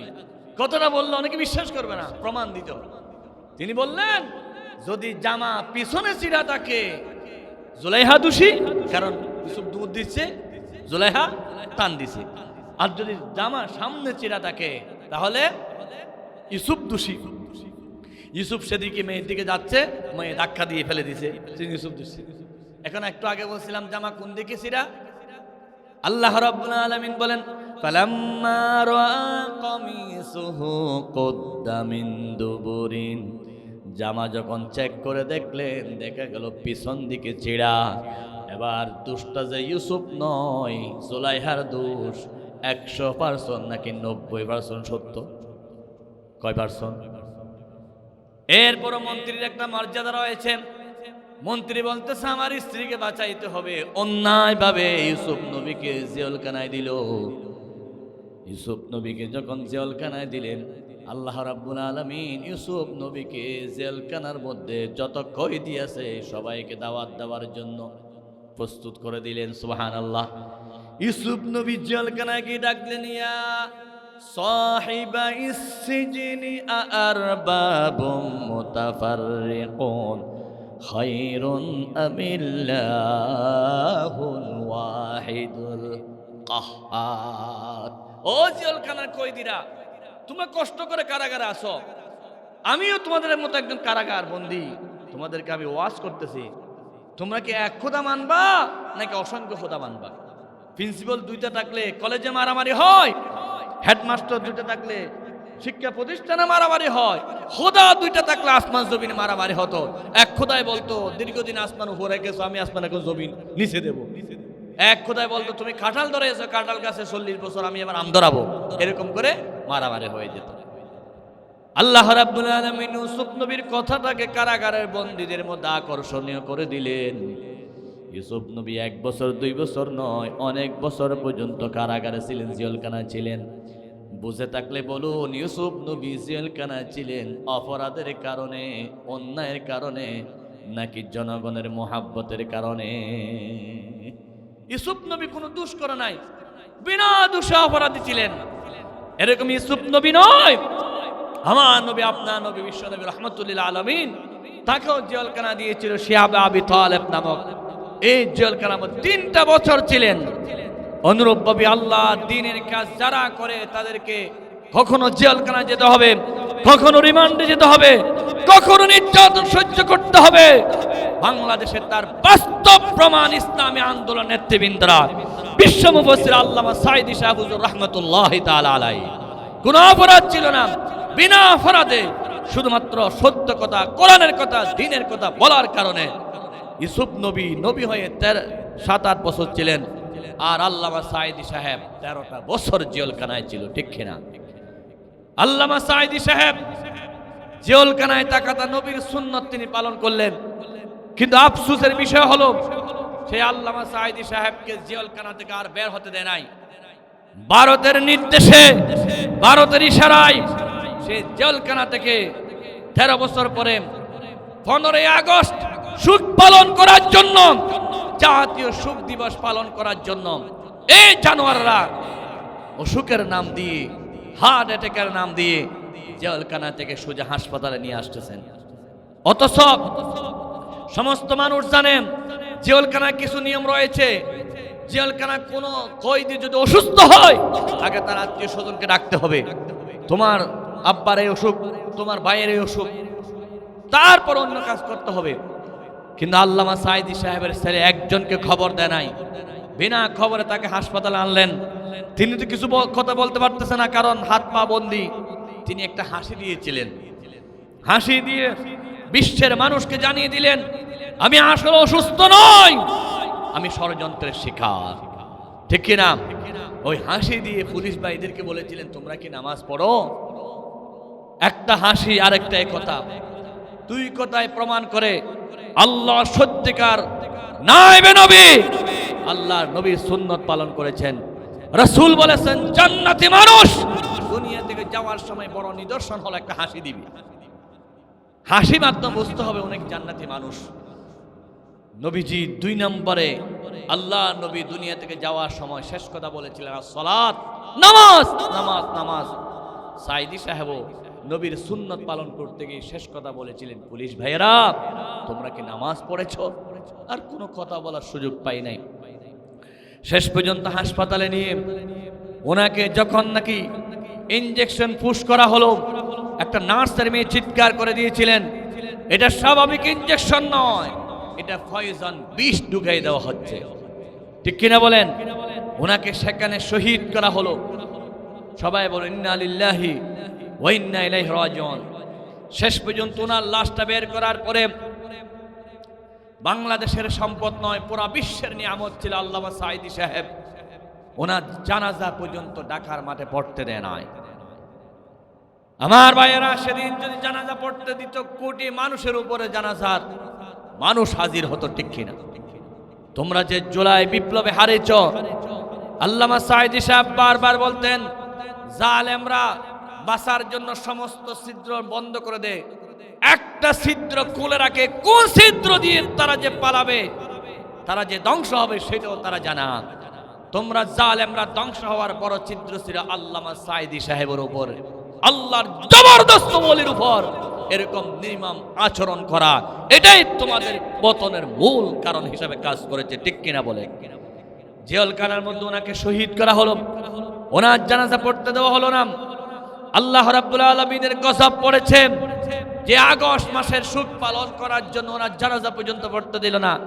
তারপর আগস্ট আসার সাথে সাথে তারপরে বাংলাদেশের মানুষকে আনন্দ দেওয়ার জন্য আল্লাহ 15 আগস্টের আগেই ওই 24-এ আল্লাহ রাব্বুল আলামিন এই জালেমদেরকে বিদায় করে দিলেন। ঠিক কিনা? সুতরাং যারা দায়িত্বে আছেন তাদেরকে আমরা সতর্কতা দিতে চাই, জুলুম আল্লাহ কখনো সহ্য করে না। জুলুম করার কারণে আল্লাহ রাব্বুল আলামিন ধ্বংস করে দিয়েছেন। সুতরাং যতজন যত দায়িত্ব পাবে, একজন মেম্বার যদি মেম্বার হয় তার উচিত হলো দেশের এলাকার মধ্যে জুলুম বন্ধ করে দেওয়া। চেয়ারম্যান হলে এলাকার মধ্যে জুলুম বন্ধ করে দিতে হবে। এমপি মন্ত্রী যতজন পদ পাবে, ক্ষমতা পাবে, সমস্ত দায়িত্বশীলের 1 নম্বরে কাজ হবে এলাকার মধ্যে, ইউনিয়নের মধ্যে, দেশের মধ্যে কোনো জুলুম করা যাবে না, যাবে না, যাবে না। ঠিক কিনা? আল্লাহর কাছে সবচেয়ে মারাত্মক ভয়ঙ্কর হলো জুলুম, অন্যায় করা। যে ভাইয়ের উপর জুলুম করে জায়গা জমিনের ভাগ দিতে চায় না, যেই বোনের উপর জুলুম করে বোনের সম্পদের ভাগ দিতে চায় না, যেই মাস্টার ছাত্রের উপর জুলুম করে তার থেকে প্রাইভেট পড়লে নাম্বার বেশি দেয়, প্রাইভেট না পড়লে নাম্বার দিতে চাই না। যে ডাক্তার রোগীর উপর জুলুম করে, ফিস পেলে ভালো করে দেখে, হাসপাতালে ভালো করে দেখে না, এবং রোগীর থেকে টাকা নিবে, প্যাথোলজির টাকা, পরীক্ষার টাকা, সব দিক থেকে টাকা নিবে। আমার ভাইয়েরা, যেই সওদাগর জনগণের উপর জুলুম করে কাস্টমারে খাদ্যে ভেজাল দিবে, ওজনে কম দিবে, এরকম প্রত্যেকটা সেক্টরে যারা জুলুম করে তারা একদিন না একদিন শেষ হয়ে যায়। আল্লাহ পৃথিবীর ইতিহাসে কোন জালেমকে ক্ষমা করে নাই এবং কিয়ামত পর্যন্ত ক্ষমা করবেও না। এখনো যারা দায়িত্বে আছেন, সাবধান, জুলুমের কোন আচরণ করা যাবে না। ইসলামী আন্দোলনের উপর, কোরআনের কর্মীদের উপর যদি কোন ধরনের জুলুম করা হয়, এখন আমরা শুনতে পাচ্ছি বিভিন্ন জায়গায় নারীকে দর্শন করা হচ্ছে, ঘরে আগুন লাগিয়ে দেওয়া হচ্ছে, নির্যাতন করা হচ্ছে বিভিন্ন জায়গায়। সমস্ত নির্যাতন বন্ধ করতে হবে। যদি নির্যাতন বন্ধ করা না হয়, অতি সত্বর জালেমদের যেই পরিণত হয়েছে পুরাতন জালেমের, নতুন জালেম হলে একই পরিণতি হবে হবে হবে, ঠিক না? কারণ আল্লাহ রাব্বুল আলামিন বলেছেন, আল্লাহ সব সহ্য করলো, জুলুম জিনিসটা সহ্য করে না। আল্লাহর কাছে সবচাইতে বেশি মারাত্মক গুনাহ হলো জুলুম করা। রাসূল বলেছেন, ইত্তাকি দাওয়াতুল মাজলুম, মাজলুমের চোখের পানিকে ভয় করো। মাজলুম যখন চোখের পানি ফেলে আল্লাহর কাছে দোয়া করে, ফাইন্না লাইসা বাইনাহু ওয়া বাইনাল্লাহি হিজাব, কোনো পর্দা থাকে না, বিনা পর্দায় আল্লাহ মাজলুমের চোখের পানি অবশ্যই কবুল করে নেন। আপনার দুইটা ছেলে যখন ঝগড়া দেয়, একটা ছেলে 10 বছর, আরেকটা ছেলে 12 বছর, আপনি কোন ছেলের দিকে বিচার করবেন? যার চোখের পানি দেখবেন। এই চোখের পানি দেখলে তুমি ওনাকে মারছ, আপনি যেমন চোখের পানি দেখে নরম হয়ে যায়, আল্লাহ মজলুমের চোখের পানি দেখে নরম হয়ে যায়। আল্লাহ বলেন, মজলুমের পক্ষে আমি সব সময় থাকি। সুবহানাল্লাহ। আল্লাহ রাব্বুল আলামিন বলেন, ওয়ালা তাহসাবান্নাল্লাহা গাফিলান আম্মা ইয়ামালুজ জালিমুন। জালেমরা কি রকম জুলুম করে আল্লাহ তার সম্পর্কে অনবহিত নয়।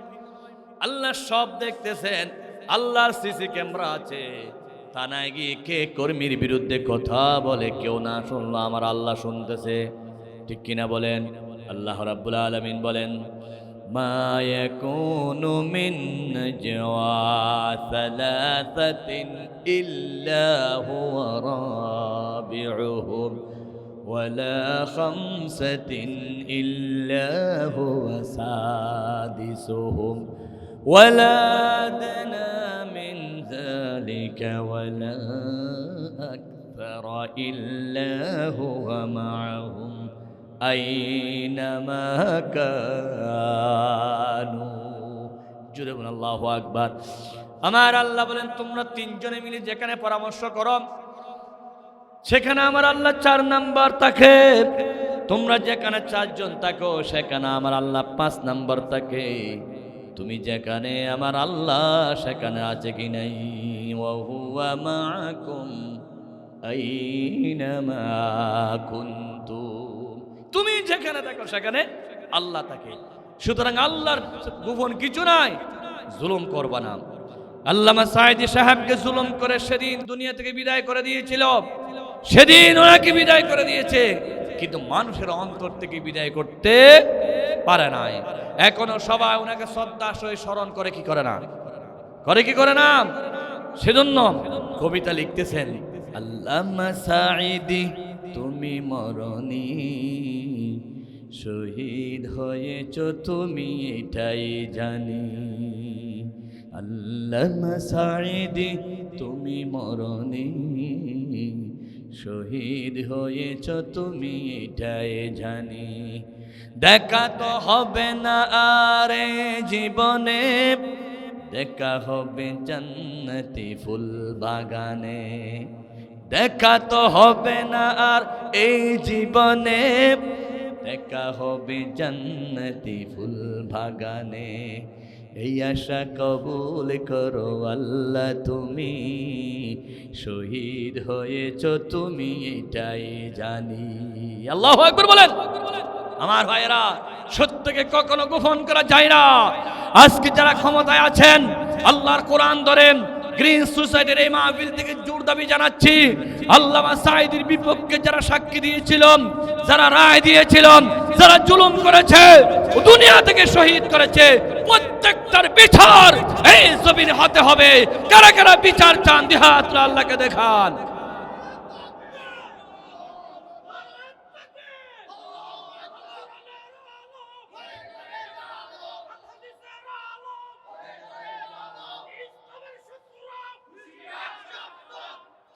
আল্লামা সাঈদী সাহেবের অবশ্যই বিচার হতে হবে।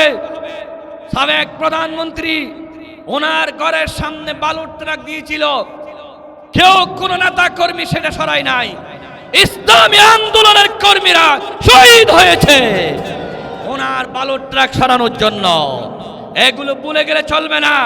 জুলাই বাদ দিয়ে বাংলাদেশে দায়িত্ব পালন করা যাবে না।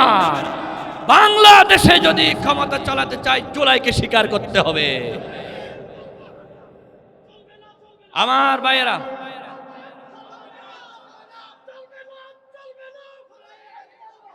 ইতিহাস সাক্ষী হয়ে থাকবে, আমার আবু সাঈদ যদি রক্ত না দিত, আমার শত শত ভাই যদি জীবন না দিত, আজকে 15 লক্ষ মানুষ বেগম খালেদা জিয়ার জানাজায় হতো না। ওনার জানাজা পর্যন্ত বাংলাদেশে হতে দিত না। প্রধানমন্ত্রী লন্ডন থেকে এখানে আসতে পারত না।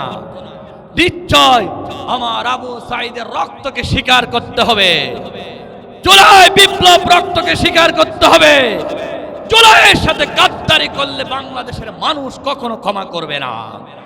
এটা রক্তের বিনিময়ে জুলাই হয়েছে। এটা যুবকের রক্ত পড়েছে, মা বোনের চোখের পানি পড়েছে, আলেম ওলামাদের তাহাজ্জুদের চোখের পানি পড়েছে। অসংখ্য যুবক সেখানে শামিল হয়েছে শহীদের মিছিলে। ঠিক কিনা বলেন? সত্য কখনো গোপন করা যাবে না। সত্য কথা বলে ইতিহাস সাক্ষী হয়ে থাকবে। ঠিক কিনা বলেন? সেদিন যদি বিপ্লবী জুলাই এই রক্তদাতা যদি ঘর থেকে বের না হতেন, শেষ পর্যন্ত সেনাবাহিনী ওয়াকারকে নির্দেশ দেওয়া হয়েছিল 40-45 হাজার মানুষ মেরে ফেলো, তারপর আমি চেয়ার চাই, আমি ক্ষমতা চাই। কেন আমার কাছে মানুষের কোনো মূল্য নাই, আমার কাছে চেয়ারের মূল্য। রাতের বুট, বিকাশে বুট সবকিছু করে চেয়ারে থাকতে চাইছিল। হাজার ভাইয়েরা যুবক দেওয়ার জন্য প্রস্তুত ছিল। আমরা জানিয়ে দিতে চাই, সেই ময়দানে যেমন ভাবে রক্ত দিয়ে জালেমের বিরুদ্ধে আমরা সংগ্রাম করেছিলাম, জিহাদ করেছিলাম, জুলাই বিপ্লব যেমন একটা জিহাদের ময়দান হয়েছে, বর্তমান যদি আবার নতুন করে জুলুম করা হয়, ও যুবকরা, তোমাদেরকে আবার জিহাদ করার জন্য প্রস্তুতি নিতে হবে। কারা কারা রাজি আছে আল্লাহকে দুই হাত তুলে দেখায়।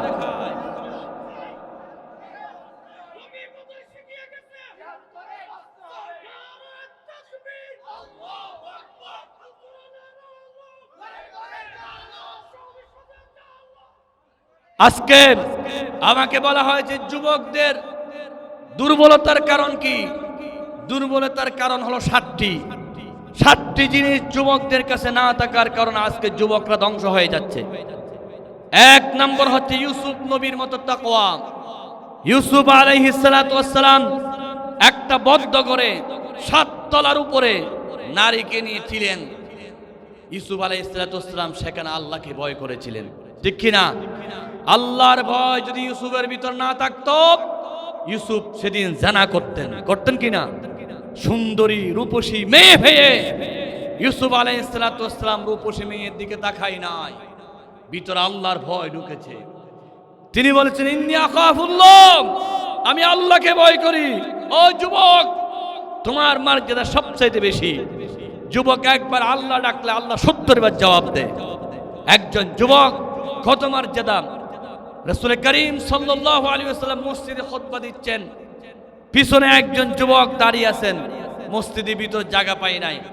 আল্লাহ রাসূল মিম্বার থেকে পাকড়ি খুলে যুবকের দিকে নিক্ষেপ করে বলেন, যুবক, তুমি জায়গা পাও নাই, আমার পাকড়িতে তুমি বসো। আল্লাহু আকবার। যুবক রাসূলুল্লাহর পাকড়িতে হাতে নিয়ে বুকে বাঁধালেন আর বলেন, আকরামাকাল্লাহু ইয়া রাসূলুল্লাহ কামা আকরামতানি। হে রাসূল, আপনি মিম্বার থেকে বিশ্ব নবী হয়ে আমার জন্য চাদর পাঠাচ্ছেন, পাকড়ি পাঠাচ্ছেন, আমি তো আপনার চাদরে বসার সেই বেয়াদব, সেই সাহস নাই। আমাকে যেভাবে আপনি সম্মান দিলেন, আল্লাহ আপনাকে কোটি গুণ সম্মান বাড়াইয়া দিক। আল্লাহু আকবার। যুবক, তোমরা তো সেই জাতি, তোমরা চাইলে দিনকে রাত করতে পারো, রাতকে দিন করতে পারো। তোমাদেরকে সবসময় আল্লাহর ভয় অন্তরে রাখতে হবে। কেউ দেখে না, আমার আল্লাহ দেখতেছে, এই ভয় যদি থাকে তাহলে তুমি কোনোদিন মিসগাইড হতে পারো না। 30 দিন আমরা রোজা ছিলাম। রোজার উদ্দেশ্য দিনের বেলায় খানা না খাইলে খানা বেঁচে যাবে এটা নয়। আল্লাহ বলেন রোজার উদ্দেশ্য হচ্ছে তোমাকে তাকওয়াবান বানানো, ঠিক কি না? আল্লাহ রাব্বুল আলামিন বলেন কুতিবা আলাইকুমুস সিয়ামু কামা কুতিবা আলাল্লাযীনা মিন ক্বাবলিকুম লাআল্লাকুম তাত্তাকুন। আমি তোমাদের উপর রোজাকে ফরজ করেছি, অতীত জাতির উপর ফরজ করেছিলাম, একমাত্র উদ্দেশ্য হলো তোমরা যাতে তাকওয়াবান হতে পারো, তোমরা যাতে আল্লাহর ভয় অন্তরে ধারণ করতে পারো। কোরআনুল কারীম 2 নম্বর পারা 2 নম্বর সূরা সূরাতুল বাকারা 183 নম্বর আয়াত আল্লাহ মেসেজ দিলেন রোজার মাধ্যমে আমাদেরকে তাকওয়াবান বানাতে চাই। তাকওয়াবান কি জিনিস? তাকওয়াবান হলো সকাল থেকে সূর্য ওঠার আগ থেকে সূর্য ডুবা পর্যন্ত সারাদিন রোজা রাখার কারণে আপনি পানি পান করতেছেন না, আপনি খানা খাচ্ছেন না, আপনাকে তো পুলিশ দেখে না, র্যাব দেখে না, বিডিআর দেখে না, একজন দেখে তিনি কে? আল্লাহর ভয়ে আপনি সারাদিন এই পানি আপনার জন্য হালাল ছিল, স্ত্রী আপনার জন্য হালাল ছিল, আপনি মহরানা দিয়ে সেইটা বিয়ে করেছেন, হালাল জিনিস খাচ্ছেন না, হালাল স্ত্রীর কাছে যাচ্ছেন না, হালাল ভাত খাচ্ছেন না, কার ভয়? পানির ভিতর থেকে তাড়াতাড়ি উঠে যাচ্ছেন, ভিতরে পানি ঢুকবে কিনা, বাথরুমের দরজা বন্ধ করে দিয়ে খাইতে পারতেন, খাচ্ছেন না। একজন রোজাদার 1 লক্ষ টাকা দিল, যদি বলে আসরের সময় পানি পান করো, বলে না খাবো না, কারণ আমার আল্লাহ দেখতেছেন। এই আল্লাহ যে দেখতেছেন এটার নাম হলো তাকওয়া। যে আল্লাহ রাব্বুল আলামিন রমজানের ফজর থেকে মাগরিব পর্যন্ত দেখে, সেই আল্লাহ মনে হয় ইফতারের পর আর দেখে না। দেখে রমজান মাসে যে আল্লাহ দেখে, বাকি 11 মাস আর দেখে না। সুতরাং ওই যুবক, তুমি রমজান মাসে আল্লাহর ভয়ে হালাল খানা খাও নাই, হালাল পানি পান করো নাই, তুমি আল্লাহ দেখাইয়া দেখাইয়া কেমনে হারাম খানা খাও রমজানের পরে, তুমি কেমনে মদ খাও, তুমি কেমনে সুদ খাও, তুমি কেমনে ঘুষ খাও, যে আল্লাহকে দেখায়া দেখায়া তুমি সারাদিন রোজা রেখেছো, সেই আল্লাহ তোমার বাকি 11 মাস নয় সব সময় দেখা আছে, ঠিক কিনা? যাদের হৃদয় আছে আল্লাহর ভয়, তারা কখনো পথ ভুলে যায় না। আল্লাহর ভয় থাকলে সে কি পথ ভুলতে পারে? বলেন পারে? আল্লাহর প্রেম যদি ভিতরে থাকে সে কোনোদিন অন্যায় করতে পারে না। আজকে যুবকরা ধ্বংস হয়ে যাওয়ার একমাত্র কারণ হচ্ছে যুবকের অন্তরে আল্লাহর ভয় নাই। পশ্চাৎপদ কারণ কি? যুবকরা ধ্বংস হওয়ার কারণ 1 নম্বর কারণ কি? আল্লাহর ভয় নাই। এই যুবকরা আল্লাহর ভয় যদি ভিতরে ঢুকে, যুবকরা এক একজন আল্লাহর ওলি হয়ে যাবে। আল্লাহু আকবার বলেন। হযরত আব্দুল্লাহ বিন মাসউদ রাদিয়াল্লাহু তাআলা আনহুমা তিনি যখন ছাগল চড়াচ্ছেন, ওমর রাদিয়াল্লাহু তাআলা আনহু তখন তিনি সাহাবী হন নাই। আব্দুল্লাহ বিন মাসউদ তাকে জিজ্ঞাসা করতেছে, এতগুলো ছাগলের মধ্যে একটা ছাগল আমাকে দাও। আব্দুল্লাহ বিন মাসউদ বলতেছেন, আমি তোমাকে কেমনে দেব? বলে দুধ দোহন করার জন্য, আমাদের ছাগলে দুধ নাই। এবার হযরত ওমর বলতেছেন, একটা ছাগল বিক্রি করে ফেলো। বলে না, কেমনে বিক্রি করব? মালিক তো আমাকে বিশ্বাস করে ছাগলগুলো দিয়েছেন। ওমর বলেন, 1000 ছাগল থেকে একটা যদি চলে যায়, মালিক জিজ্ঞাসা করলে বাঘে খেয়ে ফেলবে বলবা। এবার ওই রাখাল, ছাগলের রাখাল বলতেছেন, আপনাকে চিনি না, আপনি এই বুদ্ধি কেমন আমাকে শিক্ষা দিলেন? রাখাল বলতেছেন, ছাগলকে বাঘে খাই নাই, আমি যদি বাঘে খেয়ে বলেছি আমার মালিক বিশ্বাস করবে, কিন্তু আমার আসল মালিক আল্লাহ তো দেখতেছে, আমি আল্লাহকে দেখাইয়া দেখাইয়া আমার মালিককে কেমনে মিথ্যা বলবো? জুরুম আল্লাহু আকবার। আল্লাহর ডর ভিতরে ঢুকে গেল। মুমিনরা যখন আল্লাহকে ধরে, আল্লাহু আকবার, আল্লাহ যে দেখে এটা যদি অন্তরে ঢুকাইতে পারে, আর কিচ্ছু লাগবে না, আর কিচ্ছু লাগবে না। যুবক, তুমি ধ্বংস হয়ে যাচ্ছ, আল্লাহ দেখে না এটা মনে করো। সেজন্য এই রোজা 1 মাসে বুঝছো আল্লাহ দেখে যে এটা, সেজন্য পানি পান করো নাই, খানা খাও নাই। সে আল্লাহ বাকি 11 মাসও দেখবে ইনশাআল্লাহ। আল্লাহর ভয় আমাদেরকে ঢুকাইতে হবে। ইউসুফ আলাইহিস সালাতু ওয়াস সালামকে জেলখানায় ঢুকাইয়া দিল। মন্ত্রী যখন জেলখানায় ঢুকাইয়া দিল, ইউসুফ নবী জেলখানার মধ্যে কালিমার দাওয়াত দিচ্ছেন। ইত্যে বছরে দুইজন মারাত্মক স্বপ্ন দেখল। একজনের স্বপ্ন দেখল মাথার উপরে রুটির প্যাকেট, কাক এসে রুটি খেয়ে যাচ্ছে। আরেকজনের স্বপ্ন দেখলো বাদশাকে আঙ্গুরের রস চিবিয়ে চিবিয়ে খাওয়াইতেছে। এই স্বপ্নের ব্যাখ্যা খেয়ে দিবে। সবাই থেকে জিজ্ঞাসা করলো, কেউ ব্যাখ্যা দিতে পারে না।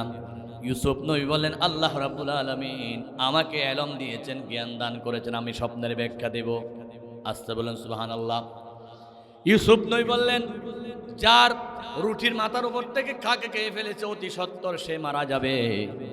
জেলখানার সে কয়েদিটা আঙ্গুরের রস চিবিয়ে চিবিয়ে খাওয়াচ্ছে, অতি সত্বর সে দেশের প্রধানমন্ত্রীর একজন উপযুক্ত কর্মচারী হবে। সুবহানাল্লাহ। ইউসুফ নবীর স্বপ্ন বাস্তবায়ন হলো। ইউসুফ নবীর ব্যাখ্যা, ওই লোকটা মারা গেল, যেই লোকটা আঙ্গুর রস চিবাইয়া বাদশাকে খাওয়াচ্ছিল, তিনি মুক্তি পেয়ে গেলেন। শেষ পর্যন্ত তার চাকরি সেখানে হয়ে গেল। এবার একদিন বাদশা স্বপ্ন দেখলেন। বাদশা স্বপ্ন দেখলেন আরো মারাত্মক। 7টা দুর্বল গরু 7টা সবল গরু মোটা গরুকে খেয়ে ফেলতেছেন। 7টা দানের শীষ, যেখানে চাউল নাই সেগুলো 7টা চাউলওয়ালা মজবুত দানের উপর আক্রমণ করতেছে। স্বপ্ন দেখে বাদশা পাগল হয়ে গেলেন। কে ব্যাখ্যা দিবে?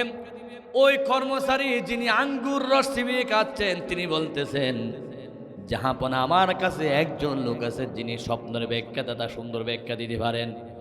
ওনার নাম কি? বলে, আপনি যাকে অন্যায়ভাবে জেলখানায় ঢুকে রাখছেন সেই ইউসুফই আপনার স্বপ্নের ব্যাখ্যা দিতে পারবে, আর কেউ পারবে না। সুবহানাল্লাহ। আসতে বলেন।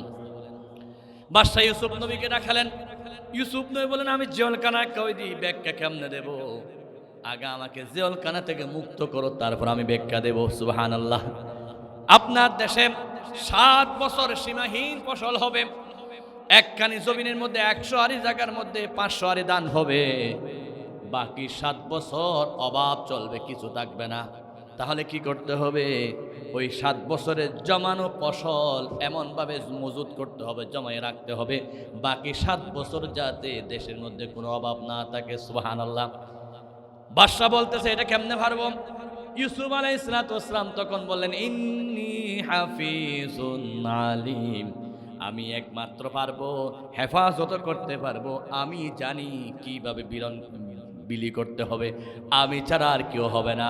ইউসুফ নবীকে সেই স্বপ্নের ব্যাখ্যাদাতা হিসেবে তাকে বানিয়ে দেওয়া হলো অর্থমন্ত্রী। আল্লাহু আকবার বলেন না। জেলখানার কয়েদি থেকে আল্লাহ অর্থমন্ত্রী বানাইয়া দিলেন। সংক্ষেপ করতেছি, স্বপ্ন যা বললেন তাই হলো। 7 বছর স্বাভাবিকভাবে বিশাল ফসল হলো। বাকি 7 বছর ইউসুফ নবীর কথা অনুযায়ী দুর্ভিক্ষ চলতেছে, সীমাহীন দুর্ভিক্ষ চলতেছে। এমন সময় ইউসুফ নবী নিজ হাতে সবাইকে রিলিফ দিচ্ছে। কি দিচ্ছে? Family card. এখন তো ফ্যামিলি কার্ড নিতে অনেক টাকা দরকার হয়। ইউসুফ নবীর কাছে টাকা লাগতো না, তিনি দিতে শুরু করলেন। দিতে ইউসুফ নবী সবাইকে দিচ্ছেন। খবর চলে আসলো ইউসুফ নবীর বাবা ইয়াকুব নবীর কাছে, মিশরে একজন নতুন অর্থমন্ত্রী হয়েছে, তিনি সীমাহীনভাবে মানুষকে রিলিফ দিচ্ছে, খাবার দিচ্ছে। সুবহানাল্লাহ। ইউসুফ নবীর বাবা ইয়াকুব নবী, তিনি তো জানে না সেই ইউসুফ নবী। ছেলেগুলোকে পাঠাইয়া দিলেন, তোমরাও যাও রিলিফ নিয়ে আসো। আল্লাহু আকবার। ইউসুফ নবীর দরবারে যখন ঢুকলেন 10 ভাই একসাথে, ইউসুফের আপন ভাই বিনিয়ামিন তখন যায় নাই। 10 ভাইকে দেখে ইউসুফ নবী চিনতে পারলেন, ওরা তো আমার আব্বার ভাই, আমার বড় ভাইয়েরা, যারা আমাকে কুফে ফেলে দিয়েছিল। এক এক করে 10 ভাই আসতেছে। সুবহানাল্লাহ। প্রধানমন্ত্রী হচ্ছেন অর্থমন্ত্রী ইউসুফ নবী, রিলিফ নিতে আসছেন। ভাইয়েরা দেখে আশ্চর্য হয়ে গেলেন। ভাইয়েরা কিন্তু চিনে নাই। ইউসুফ নবী তাদের থেকে জিজ্ঞাসা করলেন, তোমরা কয়জন? বলে, আমরা 10 জন। আর কোনো ভাই আছে কিনা? আছে কি নাই? হ্যাঁ, বলে আরেকজন আছে। ওরা পরে স্বীকার করেছে ইউসুফ নবীর আপন মায়ের ভাই। বলতেছে, আগামীবার আসার সময় ওনাকে নিয়ে আসিও, তোমাদেরকে রিলিফ ডবল করে দেওয়া হবে। সুবহানাল্লাহ। তারপর বার যখন আসলেন, আসার সময় ওই ছোট্ট ভাইকে নিয়ে আসলেন। ওনার নাম ছিল বিনিয়ামিন।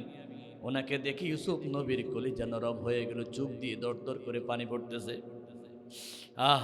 নিজের মায়ের রক্তের বাইকে দেখতেছে, নিশ্চয় উনার থেকে বাবার তথ্য পাওয়া যাবে, বাপ কেমন আছে নাই। ইউসুফ নবী একটা সুন্দর ব্যবস্থা করলেন, যে রিলিফ দিচ্ছে, রিলিফ দেওয়ার একটা পাত্র ছিল, যিনি দিচ্ছেন দারোয়ান, তাকে বলতেছেন তুমি পাত্র সহ বস্তা ভিতরে ঢুকাইয়া দাও।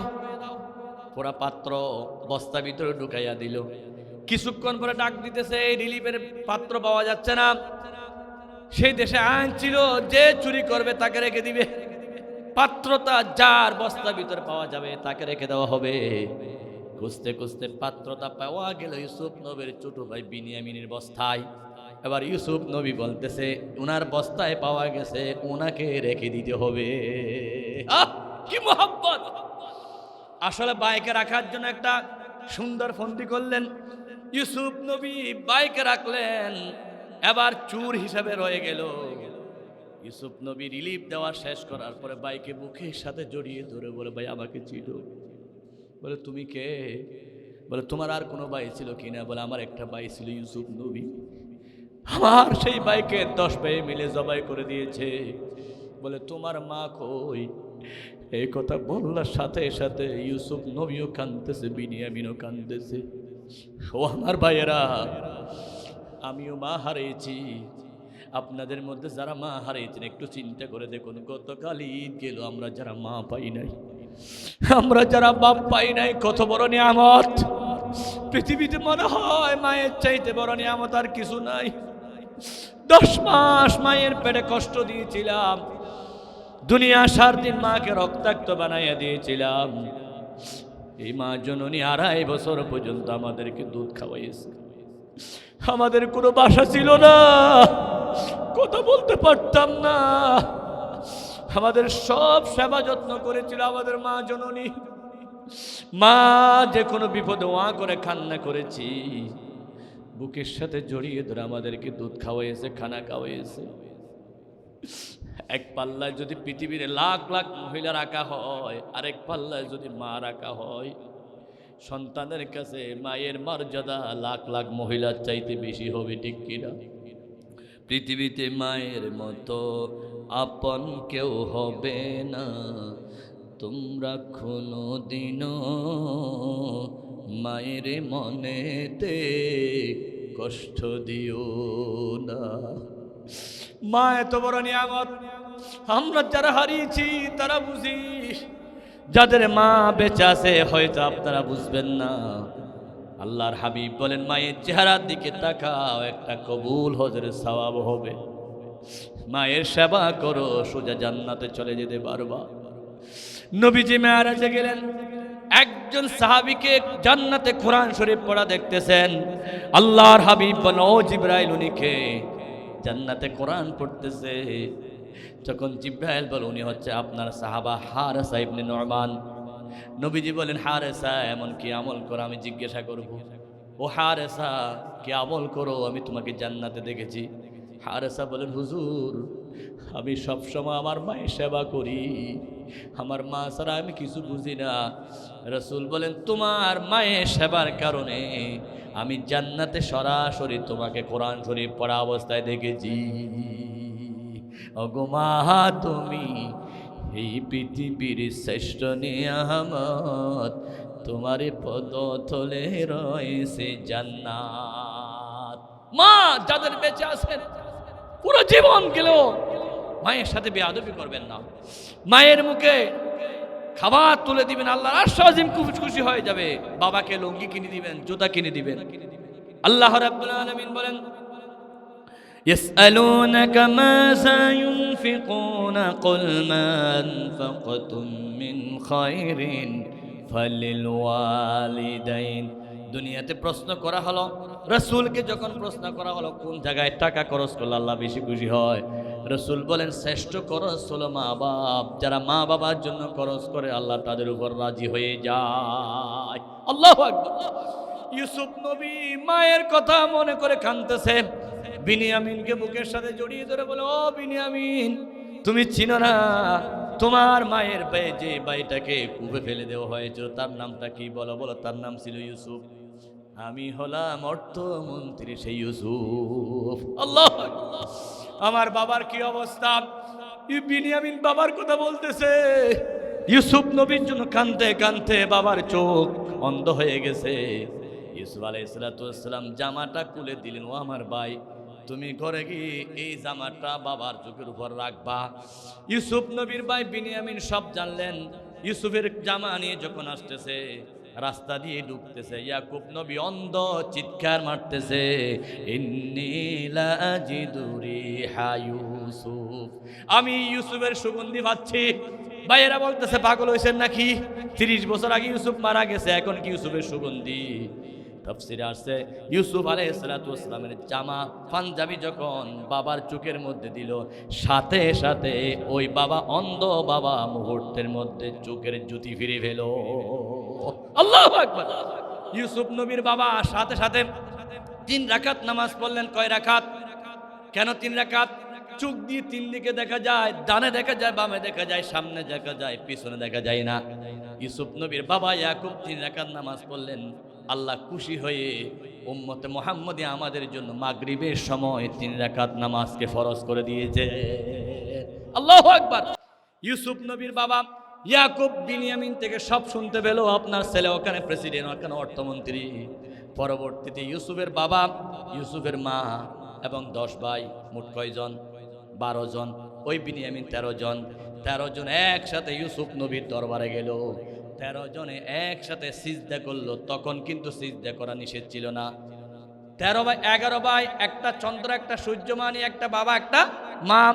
সেই কথাটাই স্বপ্ন দেখেছিলেন, ইন্নী রাআইতু আহাদা আশারা কাওকাবা ওয়াশ-শামসা ওয়াল কমারা রাআইতুহুম লি সাজিদিন। এই স্বপ্নের ব্যাখ্যা হচ্ছে, ইউসুফ প্রেসিডেন্ট হলেন এবং বাবারা এবং ভাইয়েরা সবাই সিজদা করলো, সব ভুলে, সবকিছু ভুলে একজন অপরজনকে ক্ষমা করে দিন। আল্লাহু আকবার। ও যুবক, তুমি ইউসুফের মতো হও। তুমি ধ্বংস হওয়ার 1 নম্বর কারণ হচ্ছে তোমার ভিতর তাকওয়া নাই। 2 নম্বর, যুবকরা ধ্বংস হওয়ার কারণ হচ্ছে যুবকরা আজকে নাচ গানের মধ্যে ডুবে গেছে। ঠিক কিনা? এক সময় সিনেমা দেখার জন্য বাইতুল ইজ্জত যেতে হতো, সিনেমা দেখার জন্য জলসা যেতে হতো। আমার জসিম ভাই, উনি জলসা মার্কেটের দায়িত্ব আছেন। জলসা এক সময় সিনেমার জন্য বিখ্যাত ছিল। এখন সেই সিনেমা আছে? নাই। কিন্তু ইহুদিরা বলতেছে সেই সিনেমা নাই। কি করতে হবে? মোবাইলের ভিতর সিনেমা ঢুকাই দিয়েছে। আগে তো সিনেমা দেখার জন্য টাকা খরচ করে যেতে হতো, এখন টাকা খরচ করা ছাড়া ঘরে ঘরে মোবাইলের মধ্যে গান ঢুকাই দিয়েছে। একটা বাচ্চা এখন মোবাইল ছাড়া বাঁচে না। যুবকদেরকে আসছে ধ্বংস করে দিচ্ছে এই মোবাইল, এই সিনেমা, এই নাচ গান যুবকদেরকে শেষ করে দিচ্ছে। যুবকদেরকে বাঁচতে হলে এগুলো ত্যাগ করতে হবে। যুবকদেরকে ধ্বংস করার 3 নম্বর কারণ হচ্ছে যুবকরা আজকে মাদকাসক্ত হয়ে গেছে, মদের আগ্রহ হয়ে গেছে। আপনি শুনে আশ্চর্য হয়ে যাবেন, রমজান মাসে 30 দিন মুসলমান কি মদ খাইছে? না। আমরা সেহরির সময় থেকে মাগরিব পর্যন্ত কিছু খাই নাই, রোজা রাখছি। মাগরিবের পর আধা ঘন্টা সময় আবার তারাবি 2 ঘন্টা, তাও কিছু খাই নাই। এই যে 1 মাস মদ খেল না, ইহুদি খ্রিস্টানরা এটা বুঝতেছে। সেজন্য ঈদের সময় এমন মদ বিক্রি হয়, রিপোর্ট আসছে পুরা মাসে যা মদ বিক্রি হয় না, ঈদের রাত্রে এবং ঈদের পর রাত্রে তার চাইতে বেশি মদ বিক্রি হয়। নাউজুবিল্লাহ বলেন। আজকে যুবকদেরকে ধ্বংস করে দেওয়া হচ্ছে, যুবকদের হাতে মদ তুলে দেওয়া হচ্ছে। নেতারা তাদের অনুসরণ করার জন্য যুবকদের হাতে কলম তুলে না দিয়ে অস্ত্র তুলে দিচ্ছে। ঠিক কিনা? মার বেড়া, ওকে মার। ওই সমস্ত নেতাদেরকে ধিক্কার জানায় যেই সমস্ত নেতারা কর্মীকে নামাজ পড়তে বলে না, বলেন অস্ত্রের প্রশিক্ষণ দে, টাকার বাহাত দে, তোমার কত টাকা লাগবে বলো। নেতা, তুমি যে যুবকদেরকে ধ্বংস করে দিচ্ছ, কোরআনে কারীম আল্লাহ সেটা বলতেছেন। আল্লাহ রাব্বুল আলামিন বলে, ক্বালু রাব্বানা ইন্না আতা'না সাদাতানা ওয়া কুবারা'না ফাদাল্লুনা আস-সাবিলা রাব্বানা আতিহিম দি'ফাইনি মিনাল আযাব ওয়ালআনহুম লা'নান কাবীরা। এই যুবকরা বলবে নেতারা আমাদেরকে শেষ করে দিচ্ছে, নেতারা আমাদেরকে চরিত্র ধ্বংস করে দিয়েছে, নেতারা আমাদেরকে মদ দিয়েছে, নেতারা আমাদেরকে গান বাজনা দিয়েছে, নেতারা আমাদেরকে অস্ত্র দিয়েছে, নেতারা আমাদেরকে শেষ করে দিচ্ছে। আজকে যুবকরা, তুমি কোন নেতার সৈনিক হতে পারো না, তুমি হচ্ছে রাসূলুল্লাহর সৈনিক। যেই দল বলে আমি স্মরণ করি 1000 বছর অমুক নেতা, সেই দল করা মুসলমানদের জন্য জায়েজ নাই। যেই দল বলে আমি অমুকের সৈনিক, সেই দল করা জায়েজ নাই। আমরা কোনো ব্যক্তির সৈনিক নয়, আমরা হলাম রাসূলের সৈনিক, ঠিক কিনা? বলে আমার নেতা তোমার নেতা, আরো জোরে আমার নেতা তোমার নেতা বিশ্বনবী মুস্তাফা। আমরা রাসূলের নেতৃত্ব ছাড়া আর কারো নেতৃত্ব মানতে চাই না। এই নেতারাই আমাদেরকে বেনামাজি বানায়, এই নেতারা আমাদেরকে চরিত্রহীন বানায়, এই নেতারা আমাদেরকে মদদি বানায়, এই নেতারা আমাদেরকে জুয়াটি বানায়, এই নেতারা আমাদেরকে নারী প্রেমিক বানায়, ঠিক কিনা? নেতারা আমাদেরকে ধ্বংস করে দিচ্ছে। আল্লামা সাঈদী সাহেব বলতেন, যেই দলের মধ্যে নারে তাকবীরের স্লোগান নাই, সেই দল করা মুসলমানদের জন্য জায়েজ নাই। কারণ আমার বক্তব্য শুরু হবে আল্লাহর নাম দিয়ে, আমার মিছিল শুরু হবে আল্লাহর নাম দিয়ে, আমার জনসভা শুরু হবে আল্লাহর নাম দিয়ে। ও যুবক, যেই নেতা বক্তব্য দিতে শুরু করে আল্লাহর নাম দিয়ে শুরু করে না, সেই নেতার অনুসরণ করা জায়েজ নাই। হারাম হারাম হারাম। যুবকদেরকে ধ্বংস করার জন্য 5 নম্বর পয়েন্ট হচ্ছে চরিত্র। লেখকরা বলেছেন, character is lost, everything lost, money is lost, nothing lost, health is lost, something lost, but character is lost, everything lost. তোমার যদি চরিত্র শেষ হয়ে যায়, সব শেষ হয়ে যাবে। গোপাল পুকুরের যুবকরা, তোমার এক একজন স্বর্ণের টুকরার চাইতে দামি। তোমাকে দিয়ে বিপ্লব করা সম্ভব, জিহাদের মাধ্যমে, তোমাদের মাধ্যমে, রক্তের মাধ্যমে এই বাংলার জমিন ইসলাম কায়েম হবে ইনশাআল্লাহ। সুতরাং তোমাদের চরিত্র যদি ডাক লাগে, তাহলে তোমরা মানুষের কাছে গৃহীত হয়ে যাবা। যুবকদেরকে চরিত্র ঠিক রাখতে হবে। চরিত্র যে কত বড় নিয়ামত! রাসূল বলেছেন, ইন্না মিন খিয়ারিকুম আহসানিকুম আখলাকা, তোমাদের মধ্যে সবচাইতে শ্রেষ্ঠ মানুষ হচ্ছে চরিত্রবান। মুসলমানদেরকে, যুবকদেরকে ঠিক রাখার জন্য 7 নম্বর যেটা, সেটা হলো কোরআন শরীফ। আজকে মুসলমানরা কোরআন পড়ে না, মুসলমানরা কোরআন বুঝে না, মুসলমানরা কোরআন মানে না। আজকের এই মাহফিল থেকে সিদ্ধান্ত নিতে হবে, আমরা প্রত্যেকদিন কোরআন শরীফ পড়বো ইনশাআল্লাহ। প্রত্যেকদিন কোরআন শরীফ পড়বো তো ইনশাআল্লাহ। কমপক্ষে ইয়াসিন সূরা পড়তে না পারলো 3 বার কুল হুয়াল্লাহ পড়বো। উযু লাগবে না, উযু ছাড়া মুখস্থ পড়া যাবে। কেউ ইয়াসিন সূরা পড়বে, 10 কদমের সওয়াব পাবে। কেউ 3 বার কুল হুয়াল্লাহ পড়বে, 1 কদমের সওয়াব পাবো। প্রত্যেকদিন আমরা কোরআন শরীফ পড়বো। এমন কি দল আছে রিপোর্ট করতে হয় কোরআন শরীফ পড়েন কিনা। আপনি যদি কোরআন না পড়েন, আল্লাহর সাথে সম্পর্ক হবে না। সেই কোরআন পড়তে হবে, কোরআন মানতে হবে, কোরআন বুঝতে হবে। সমাজে কোরআন প্রতিষ্ঠা করার জন্য সকল যুবককে আন্দোলন করতে হবে, ঐক্যবদ্ধ হতে হবে। রমজান মাসে শান্তি ছিল 11 মাসের চাইতে বেশি কোরআন নাজিল হওয়ার কারণে। আমরা পুরো বাংলাদেশকে রমজানের মতো শান্তিতে পরিপূর্ণ করতে চাই, তাহলে যেই কোরআনটা নাজিল হয়েছে সেই কোরআনটা বাংলাদেশে প্রতিষ্ঠা করতে হবে, ঠিক কিনা বলেন? শবে কদর সবচাইতে দামি, তার কারণ শবে কদরে কোরআন নাজিল হয়েছে। জিব্রাইল সবচাইতে দামি, জিব্রাইলের মাধ্যমে কোরআন নাজিল হয়েছে। মক্কা শহর সবচাইতে দামি, মক্কা শরীফে কোরআন নাজিল হয়েছে। রাসূলুল্লাহ সবচাইতে দামি, রাসূলের উপর কোরআন নাজিল হয়েছে। এবার আমরা যদি চাই কোরআনের কারণে সবকিছু দামি, শবে কদর দামি, মক্কা দামি, মদিনা দামি, রাসূল দামি, লাইলাতুল কদর দামি, রিয়াল ওয়াক্ত দামি হয়ে যায় কোরআনের কারণে। আমরা চাই 208টা রাষ্ট্র পৃথিবীতে আছে, বাংলাদেশকে শ্রেষ্ঠ বানাতে চাই, তাহলে কি দিয়ে বানাতে হবে? সংসদ ভবনকে শ্রেষ্ঠ সংসদ বানাতে চাই, কি দিয়ে সাজাতে হবে? আমরা যুবকদেরকে শ্রেষ্ঠ যুবক বানাতে চাই, কি দিয়ে বানাতে হবে?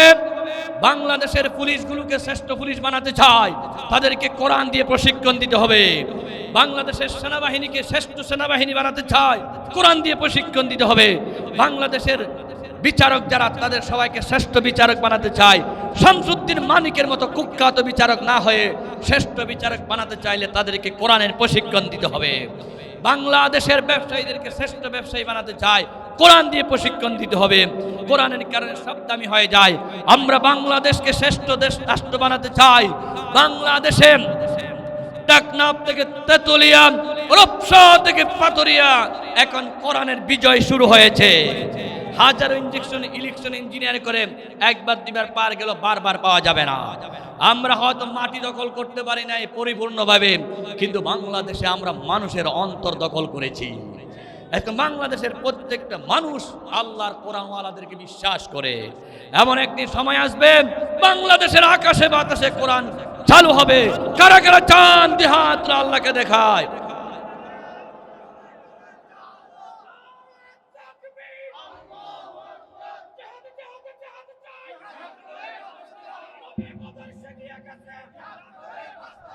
আমার ভাইয়েরা, সূরা ইউসুফের আলোকে 7টি যুবকরা ধ্বংস হওয়ার কারণ, এই 7টি থেকে বেশি 7টি ঠিক করলে আমাদের যুবকরা খালিদ বিন ওয়ালিদ হবে, আমাদের যুবকরা মুআজ আর মুআওয়াজ হবে, আমাদের যুবকরা হাসানুল বন্না হবে, আমাদের যুবকরা শহীদ আব্দুল কাদের মোল্লার উত্তরসূরি হবে, আল্লামা সাঈদীর প্রজন্ম তৈরি হবে।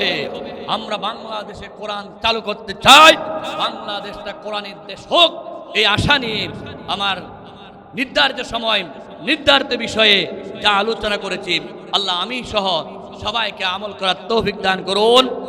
হাযা মা ইনদি ওয়াল ইলমু ইনদাল্লাহ ওয়া মা তৌফিকি ইল্লা বিল্লাহ। আসসালামু আলাইকুম ওয়া রাহমাতুল্লাহি ওয়া বারাকাতুহু। আইইউবি মিডিয়া, অপসংস্কৃতি মুক্ত আধুনিক ভিডিও সেন্টার।